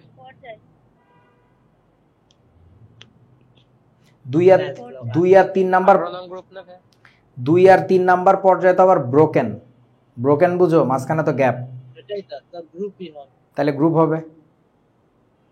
কিন্তু 2 আর 3 এর মাঝখানে তো আবার গ্যাপ আছে, 2 নাম্বার গ্রুপ আর 3 নাম্বার গ্রুপের মাঝখানে তো আবার গ্যাপ আছে। আবার বোরন তো অপধাতু। আচ্ছা, এই প্রশ্নটার উত্তর হচ্ছে, আমি টেস্ট পেপারে যেটা দেখলাম তারা দাগাইছে হচ্ছে এটা 2 আর 3 নাম্বার পর্যায়কে দাগাইছে। এখন এটা দেখে না আমার একটু রাগও লাগছে যে আসলে আদর্শ কে? শুভ্র রয়। সোনা শুভ্র রয়, তুমি কে? মাইকে বাতাস মারতেছে। ওকে আজকে আমি জীবনের প্রথম ক্লাসে দেখছি আসছে বাতাস মারতে, বেটা মাইক শোনো মুখের কাছ থেকে। আচ্ছা, এবার আসো, শোনো, এই প্রশ্ন দেখে আমার খুব হাসি আসছে, মানে উত্তর দেখে। বাট কিছু করার নাই, পরে আমি না পাইলে একটু গুগল সার্চ দিছিলাম, পরে একটা এআই রিভিউ পাইছি, এটা তোমাদের জন্য নিয়ে আসছি। Ideal elements in periodic table লিখে সার্চ দিছিলাম, লেখছে there isn't a single ideal element in the periodic table. কোনো মৌলই আদর্শ জায়গায় নাই, কেউ নাই, নোবডি। তোমরা বোঝো নাই বন্ধু? আদর্শ মৌল এটা তো প্রথম শুনলাম আজকে। জানি না, পরীক্ষা আসছে। আদর্শ খেয়ে যাই হোক, পরীক্ষা আসবে কি দিবা জানি না, বইতে একটু দেখো তো কারের আদর্শ বলে বলাইছে, আমার একটু শিখায় যে এটা আদর্শ। কোনটি ফেরোম্যাগনেটিক মৌল বলেন? কপাল হবে। কে কে ফেরোম্যাগনেটিক, কে কে বলেন তাড়াতাড়ি? এখনই টিকনি আয়রন, কোবাল্ট আর হচ্ছে নিকেল। সো এখানে অপশন আছে হচ্ছে পরমাণু যেটা কোবাল্ট। কি পরমাণু যেটা? মানে পিওর থাকতে আর কি। হ্যাঁ, pure iron, pure cobalt, pure nickel. পর্যায় সারণীতে পি ব্লকের মৌলসমূহকে কি বলা হয় বলেন? মৃৎক্ষার না, প্রতিরূপী কিনা জানি না, প্রতিরূপী ভারী ধাতু না, অবস্থান্তর না, তার মানে প্রতিরূপী হবে। প্রতিরূপী তো মনে হয়। প্রতিরূপী আচ্ছা, এখন এটার জন্যই তোমাদের এই ইয়াটা নিয়ে আসছি। এটাকে বলা হয় পিরিয়ডিক টেবলের লং ফর্ম, যেটা তোমরা হয়তো বা আগে কখনো দেখো নাই, যে অ্যাকচুয়ালি এফ ব্লকটাকে যে আমরা নিচে লিখি ওটার লোকেশনটা কিন্তু অ্যাকচুয়ালি এই জায়গায়। তোমরা বোঝো নাই ব্যাপারটা, একটু ভালো করে বোঝার চেষ্টা করো। সুন্দর আছে। সুন্দর না? মানে এই ইনসার্টটাকে আমরা নিচে আলাদা করে দেখানোর অভ্যাস। সো এখন আমি একটু তোমাদেরকে লিখে দেই, সেটা হচ্ছে পর্যায় সারণীর পুরো নেমিংটাকে করা হয় এইটুকুর উপরে ডিপেন্ড করে। আমি একটু তোমাদের মার্ক করে দেই, তোমরা একটু দাগায় রাখো। এত সুন্দর জিনিস দাগাইতে ইচ্ছা করতেছে না, এটা স্ক্রিনশট নিয়ে রাখো পিডিএফ থেকে, আমি এটা একটা কপি বানায় লিখি। ওকে, এই যে দেখো এইটুকু যে পার্ট ডি ব্লকের, এইটুকুকে কি বলে বলো তো? এইটুকুকে বলে ট্রানজিশন, ইংরেজিতে যদি বলি আর কি। এইটাকে বলে transition, SITION, transition elements. Block কথা না, স্ক্যান্ডিয়ামের জিঙ্ক তো ওই ইয়ে না আর কি। মানে ওই দুইটার চিন্তা বাদ দাও আপাতত আর কি, মানে এই অংশটুকুকে আমরা একবারে বলে দিচ্ছি ট্রানজিশন, ধরে নাও আর কি, বুঝেছো? মানে একটু একটু একটু লামসাম ধরতে হবে আর কি। আচ্ছা, তোদের একটা মজার জিনিস শিখাই, তোরা কি জানোস এটা একটা ইংরেজি শব্দ? লাম্পসাম, আমরা বলি না লামসাম, একটা ধরে দিছে, এটা একটা ইংরেজি শব্দ। 19-20 মানে একটা অ্যামাউন্ট ধরা, এটাকে বলে লাম্পসাম, এটা একটা ইংরেজি শব্দ। মানে এই ওয়ার্ডগুলো, তারপরে ধর আমরা আরও কিছু ওয়ার্ড ইউজ করি না, যে ম্যাসাকার করে ফেলছে, ইংরেজি শব্দ। মানে আমরা জানি না, খেয়াল করি না যে এইগুলো আসলে মানে পিওর ইংলিশ ওয়ার্ড আমরা ইউজ করি আর কি। এনিওয়ে, সো আসুন, এটাকে বলে ট্রানজিশন এলিমেন্টস। তাহলে এইটাকে কি বলবো বলেন তো? এই অংশটাকে,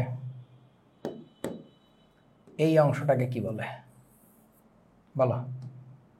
রিপ্রেজেন্টেটিভ। এইটাকে বলা হচ্ছে পোস্ট ট্রানজিশন।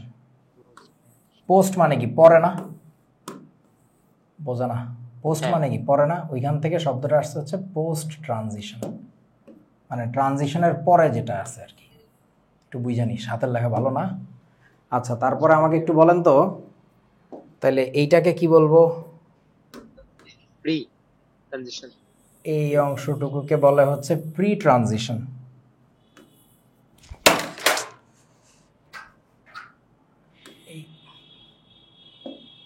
এইটুকুকে বলা হচ্ছে প্রি ট্রানজিশন, প্রি মানে আগে। ওকে, তাহলে বলো তো এইটুকুরে কি বলবো?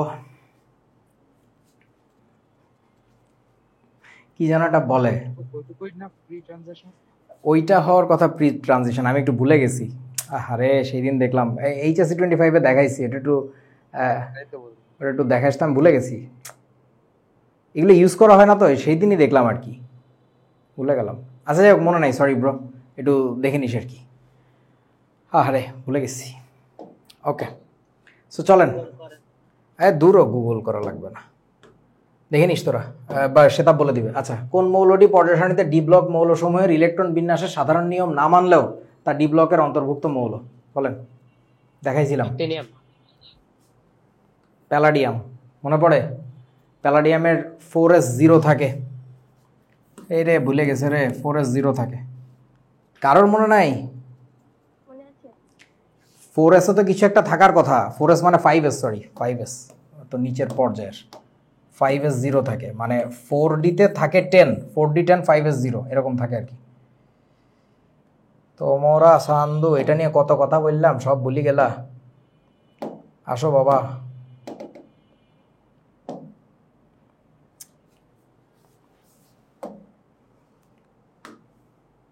এই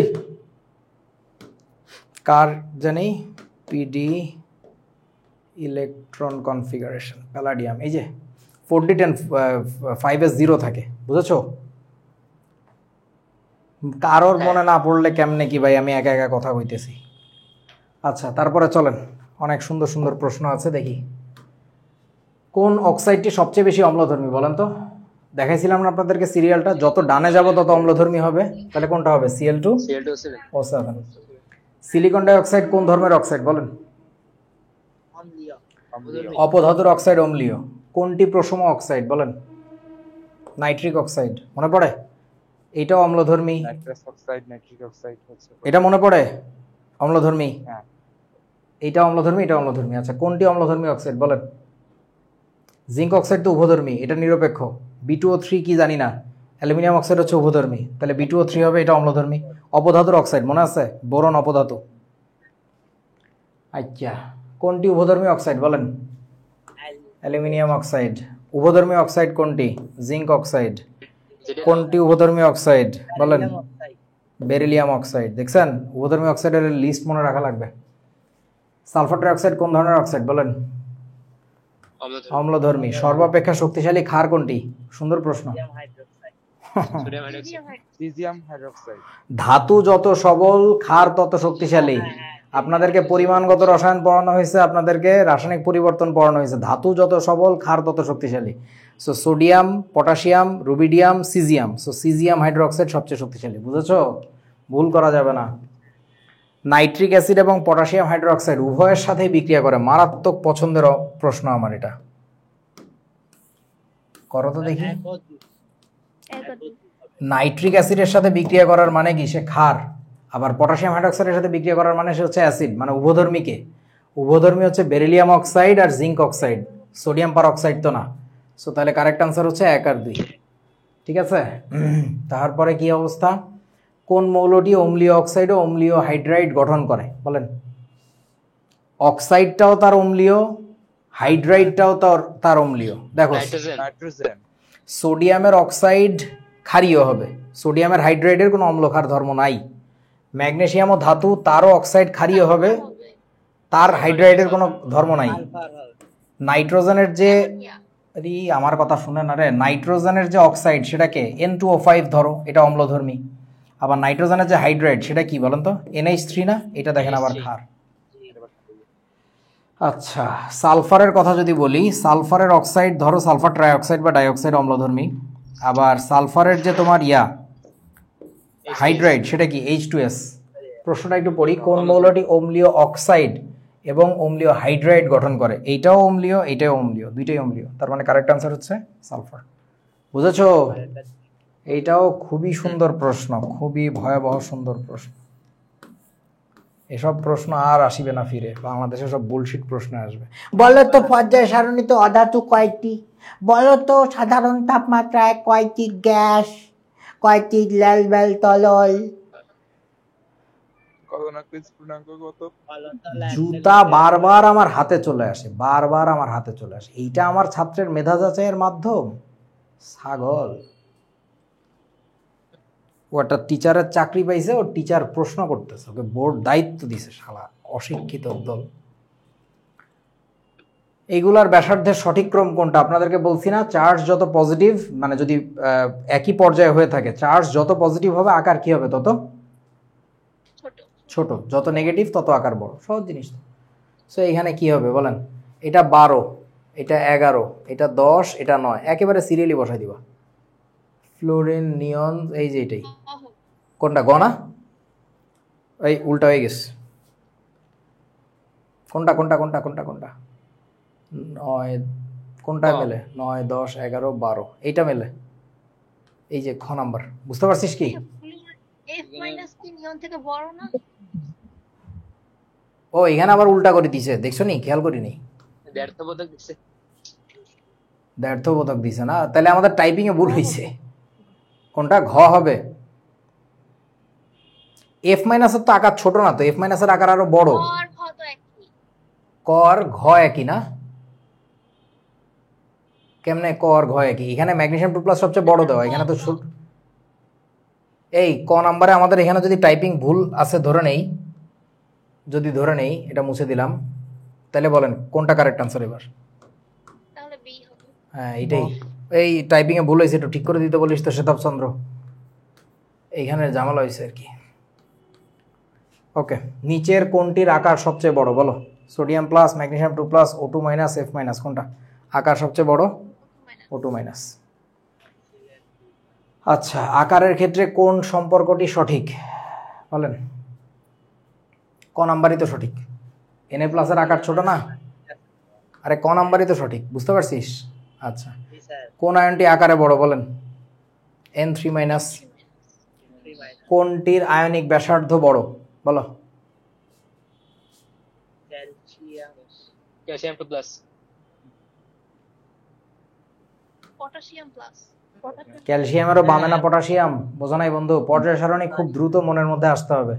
আকারের ক্ষেত্রে কোনটা সঠিক বলেন? ক নাম্বার সঠিক না, খ নাম্বারও সঠিক না, গ নাম্বার? গ নাম্বার। হ্যাঁ হ্যাঁ,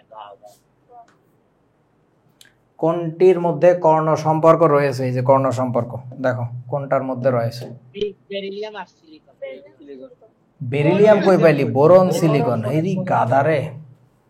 আচ্ছা, এখন ঘটনা হচ্ছে এই যে এই মৌলগুলাকে বলে ব্রিজিং এলিমেন্ট। এই যে সোডিয়াম কিন্তু ব্রিজিং না, 1 2 3 4 5 6, কার্বনের সাথে ওই পাশেরটাও আছে যদিও। আমার কথা কি বুঝছো? এগুলাকে বলে ব্রিজিং এলিমেন্ট। বলতে কি এখানে মানে পর্যায়ের সাথে পর্যায়ে ব্রিজ করতে হয়? শুধু পর্যায়ের সাথে পর্যায় না, এই গ্রুপের সাথে পাশের গ্রুপ এবং এই পর্যায়ের সাথে নিচের পর্যায়, দুইটাকেই তো কানেক্ট করতেছে, রিলেট করে না? তাই তো। সো এই জন্য এটাকে বলা হচ্ছে ব্রিজিং এলিমেন্ট এগুলোকে। আচ্ছা, একটি মৌলের যোজ্যতা স্তরে 6টি ইলেকট্রন আছে। 6টা ইলেকট্রন লাস্টের শেলে থাকার মানে কি বলেন তো? 6 এর মৌল না? মৌলটি চতুর্থ পর্যায়ে অবস্থিত, মৌলটির প্রতীক কি হবে বলো? কি হবে? আর্সেনিক তো 5 এর মৌল, ওর কথা বাদ। ফসফরাসও তাই, সালফার আর সেলেনিয়াম। আনসার হচ্ছে সেলেনিয়াম। যে মৌলের বহিস্থ স্তরের ইলেকট্রন বিন্যাস 3d2 4s2, সেই মৌলটি পর্যায় সারণীতে অবস্থান। বুয়েটে 13-14 সালে আসা প্রশ্ন, বলো। 3d2 4s2 এই যদি অবস্থা হয়, তার মানে কি এটা ডি ব্লক মৌল না? আচ্ছা, তাহলে এবার কি হবে? ডি ব্লক মৌলের অবস্থান বাইর করার জন্য কি করা লাগে জানেন? আপনার লাস্টের ডি আর এস কে যোগ করা লাগে। কয়টা ইলেকট্রন হয়েছে? তাহলে 4টা না? তাহলে হবে হচ্ছে লোকেশন 4b। 4b কোথায় আছে? নাই তো, এই যে গ্রুপ 4b। আচ্ছা, তারপরে পর্যায় সারণীর কোন ব্লকে অধাতুকে স্থান দেওয়া হয়েছে বলো তো? এস ব্লকে তো ধাতু, পি ব্লকে, তবে পি ব্লকে কিন্তু ধাতুও আছে আর কি। ওকে, তারপরে পি ব্লকের মৌলের সংখ্যা কয়টি? ক্ষমা চাই, এস ব্লকের মৌলের সংখ্যা কয়টি? সব বোর্ডের বুলশিট প্রশ্ন। এফ ব্লকে মৌলগুলোকে কি বলা হয়? অন্ত অবস্থান্তর মৌল বলা হয়। কপার মৌলটি পর্যায় সারণীর কোন গ্রুপে অবস্থিত? 11 নম্বর গ্রুপে অবস্থিত, জানো তো নাকি? হ্যাঁ। চালকোজেন গ্রুপ কোনটা? 16 নম্বর গ্রুপ। পর্যায় সারণীতে কপারের অবস্থান কোন শ্রেণীতে? 11। নিচের কোনটি মৃৎক্ষার মৌল? ক্যালসিয়াম। মৃৎক্ষার ধাতু কোনটি? ক্যালসিয়াম। কোনটি মৃৎক্ষার ধাতু? ক্যালসিয়াম। কোনটি মৃৎক্ষার ধাতু? ক্যালসিয়াম। গ্রুপের বাংলা শ্রেণী, হ্যাঁ। আচ্ছা, কোন মৌল জোড়া পর্যায় সারণীর একই পর্যায়ভুক্ত বলো? লিথিয়াম আর সোডিয়াম তো না, আর্গন আর রেডনও না, ম্যাঙ্গানিজ আর আয়রন। কোনটি অবস্থান্তর মৌল নয়? বাহ, কঠিন কঠিন প্রশ্ন। নিচের উদ্দীপকের আলোকে নিচের প্রশ্ন দুটির উত্তর দাও। এ মৌলের শেষ কক্ষপথে কয়টি স্পিন কোয়ান্টাম সংখ্যা থাকে? আল্লাহ, এ মৌল কেডা? ও আচ্ছা, এই যে একটি। এ কেডা তাই তো বুঝতেছি না। সোডিয়াম, পটাশিয়াম, রুবিডিয়াম, তাই না? আচ্ছা, তাহলে এটা যদি রুবিডিয়াম হয়ে থাকে তাহলে আমাকে একটু বলো, রুবিডিয়ামের ইলেকট্রন বিন্যাসে কি থাকবে? NS1 থাকবে না? সো স্পিন কোয়ান্টাম সংখ্যা কয়টা হবে? একটাই তো হবে। বুঝেছো? জি জি। আচ্ছা, সারণীর এক্স ওয়াই ও জেড মৌল তিনটি। কেডা এক্স ওয়াই জেড? ও মৃৎক্ষার ধাতু তো, মৃৎক্ষার ধাতু। এস ব্লকের মৌল প্রতিনিধি মৌল, ঠিক আছে না? এ সাব গ্রুপের সবাই কিন্তু প্রতিনিধি। আচ্ছা, তাহলে সঠিক উত্তর 1 2 3। এই তো। আল্লাহ, পারমাণবিক সংখ্যা এক্স হচ্ছে 17, মানে এটাকে ক্লোরিন আর এটাকে ক্লোরিন, ক্যালসিয়াম। ক্যালসিয়াম। ক্যালসিয়াম। পর্যায় সারণীতে অবস্থান নির্ণয় করো। তোমরা করো, আমি আর কি করব। ধাতু অধাতু নাকি উপধাতু তা শ্রেণীবদ্ধ করো। এটা অধাতু, এটা ধাতু। গঠিত যৌগের ডট স্ট্রাকচার দেখাও। এটা বুয়েটে আসার প্রশ্ন, এটা দেখে বুঝলাম। ডট স্ট্রাকচার দেখানো মানে বুঝো? ক্যালসিয়াম ক্লোরাইডের কি ক্যালসিয়াম ক্লোরাইডের কথাই তো বলতেছে নাকি? সো এখানে কি হবে, ছোটবেলায় করছিলা তোমরা, ওই গোল গোল আইকা করতাম, ওইটারে জাস্ট দেখাই দিতে হবে। ক্যালসিয়াম 2+ দেখাবা কিভাবে? লাস্টের শেলে কয়টা ইলেকট্রন আছে বলেন তো ক্যালসিয়ামের? এখন 8টা না? 2টা ছাড়ার পরে কি 8টা আছে না? আচ্ছা, এটা এইটাই দেখাবা। আচ্ছা হ্যাঁ, আর ক্লোরিন আঁকবা এখানে, Cl- লিখবা। ক্লোরিনের লাস্টের শেলে কয়টা আছে? 8টা। বাড়ি যাও।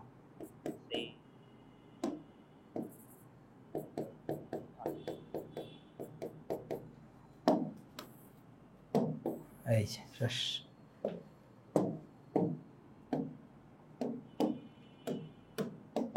তোমরা কি বোঝাছো আমার কথা বন্ধু? ডট স্ট্রাকচার বুয়েটে আসা প্রশ্ন। দেখো, তোমরা যে মনে করো বুয়েটে খালি আজগুবি প্রশ্ন আসে, তা না রে ভাই, ছোটবেলার প্রশ্নও দেয়। তোরা জাস্ট বেসিক চেক করে যে কতদূর মনে আছে দেখি, রিটেনটিভ ক্যাপাসিটি কত। তারপরে এই যে মৌলের অবস্থান নির্ণয়। এখন মৌলের অবস্থান নির্ণয়টা 9-10 থেকে দেখে নিবা। 9-10-এর বুলশিট টেকনোলজি, যেটা তোমাদের ইন্টারের বইতেও বলছে। আমি দেখাবো আমাদের আমলারটা, যে এ আর বি সিস্টেম কেমনে বাইর করে। তোমরা হালকা পাতলা পারো দেখে যা মনে হলো, তারপর আমি একটু দেখাই দিই। সো আমাদের সিস্টেমে করার জন্য তোমাকে জানতে হবে আগে মৌলটা কোন ব্লকের মৌল, যেটা আমরা ইলেকট্রন বিন্যাস করলেই টের পাই, তাই না? যে মৌলটা এই ব্লকের মৌল। ওই যে লাস্ট ইলেকট্রন যে উপশক্তি স্তরে প্রবেশ করে, মৌলটা তো ওই ব্লকের। বুঝতে পারছিস কি? দেখাইছি না ব্লক ডিভিশন? প্রথম ক্লাসে মনে দেখাইছিলাম। সো এখন এস আর পি ব্লকের মৌল যদি হয় তাদের জন্য একটা নিয়ম, যদি ডি ব্লকের মৌল হয় তাহলে আর একটা নিয়ম, আর এফ ব্লকের হইলে কমন একটা বাচ্চা নিয়ম আছে আর কি। সবচেয়ে সহজ হচ্ছে এফ ব্লক। সো এস আর পি ব্লকের মৌলদের জন্য একটু নিয়মটা দেখে আসি আমরা। আমি একটু হাতে লিখবো আর কি, মানে এগুলো টাইপ করার শক্তি হয় না আঙ্গুলের ব্যথায়। জিনিসটা হচ্ছে কি, প্রথমে আসো আমরা পর্যায় নির্ণয় শিখে ফেলি। পর্যায় নির্ণয়। সো পর্যায় নির্ণয়ের নিয়মটা কি হবে বলেন? পর্যায়টাকে নির্ণয় করতে হবে সর্বোচ্চ, কি জানো, প্রধান, বলো, জানো না? কোয়ান্টাম সংখ্যার মান যত, সর্বোচ্চ প্রধান কোয়ান্টাম সংখ্যার মান যত, তত নং পর্যায়। এই অথবা আর একটা কথা বলা যায়, অথবা মোট শক্তি স্তর। 9-10-এ এইভাবে করতাম, মোট শক্তি স্তর সংখ্যা যত। মানে 9-10-এ তো আর কোয়ান্টাম সংখ্যা আমরা শিখি নাই, এই জন্য আমরা এইভাবে করতাম। কিন্তু ইন্টারে উঠে ওটাকে বলা শুরু করছি প্রধান কোয়ান্টাম সংখ্যার মান সর্বোচ্চ যত। এই দুইটা কনসেপ্ট দিয়ে আমরা করতে পারবো হচ্ছে কি, তার পর্যায়টাকে বের করে ফেলতে পারবো। এবার আসো আমরা কি নির্ণয় করব বলো তো?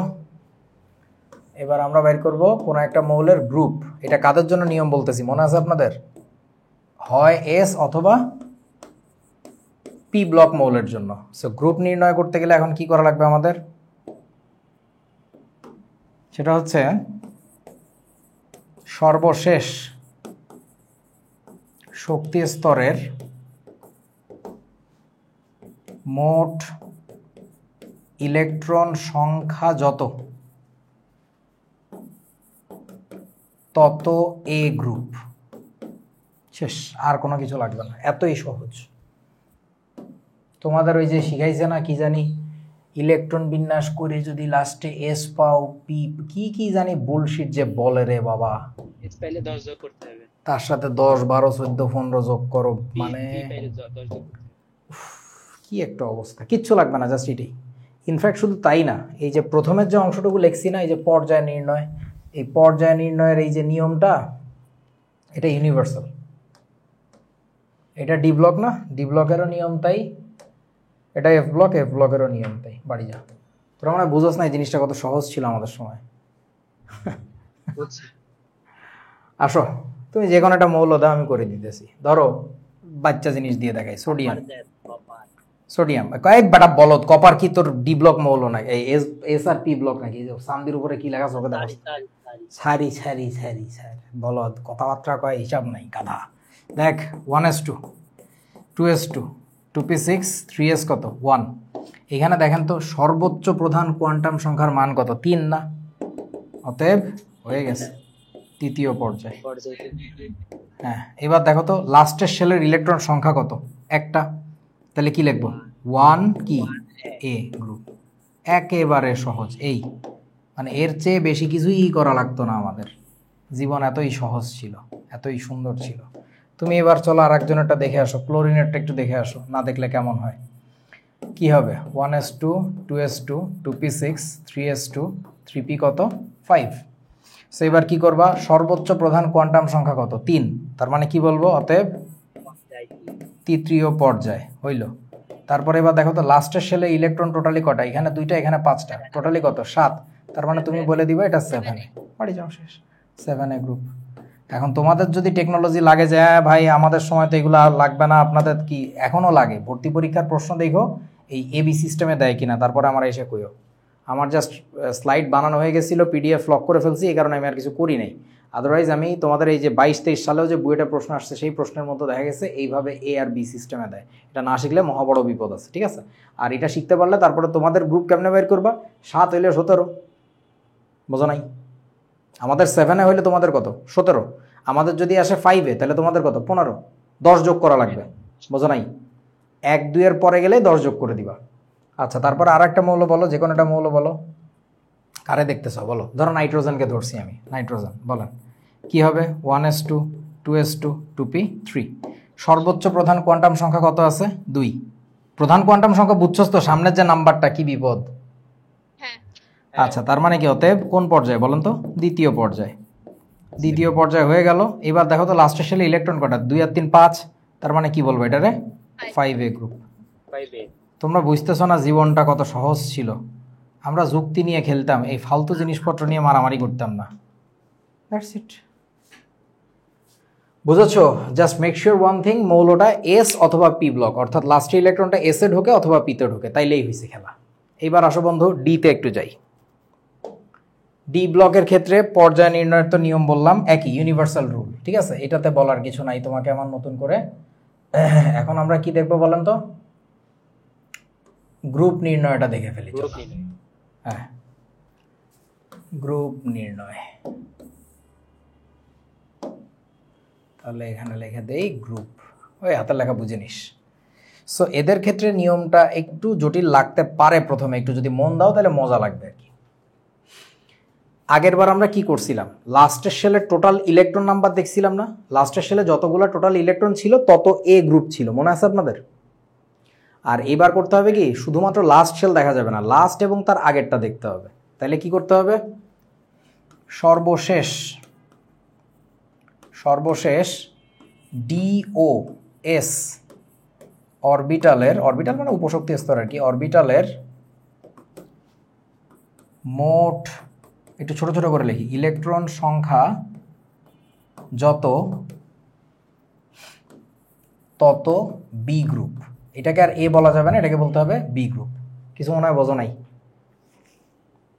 লাস্টের যে ডিআরএস অরবিটাল ছিল, গ্রুপ তো 3টা আছে। হ্যাঁ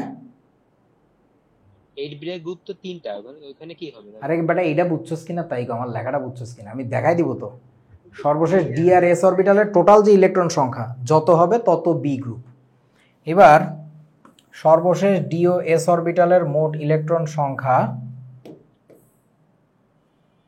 যদি তুমি পাও 8টা অথবা 9টা অথবা 10টা, তাইলে বলে দিতে হবে তোমার 1b গ্রুপ। দূরও কি লিখতেছি এগুলো আমি, 1b না, এটা হবে হচ্ছে 8b গ্রুপ। এবার সর্বশেষ ডিআরএস অরবিটালের মোট ইলেকট্রন সংখ্যা যদি তুমি পাও 11টা, হ্যাঁ, তাহলে কি হবে বলেন তো?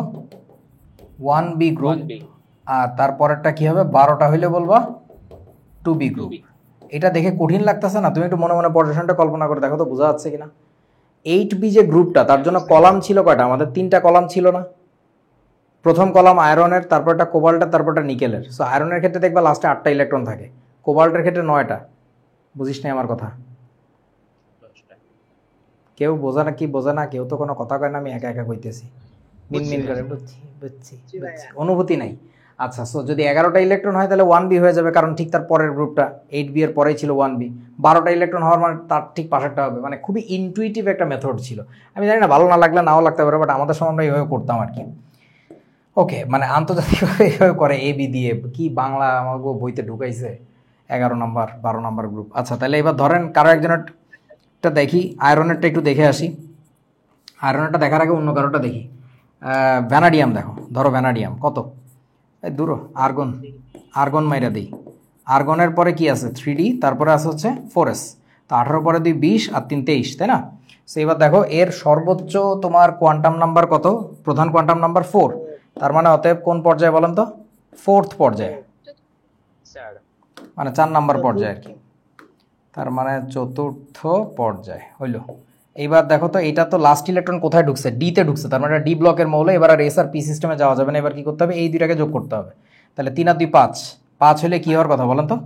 5B। 5B শেষ, সহজ। আর কোন মৌল করা যায়? ধরেন আয়রন করে ফেলি আমরা। আয়রনের ক্ষেত্রে কি পাবো? আয়রনের ক্ষেত্রে আর্গন পাবো, তারপরে কি বলো? 3D, তারপরে পাবো 4s, 4s to 3D 6।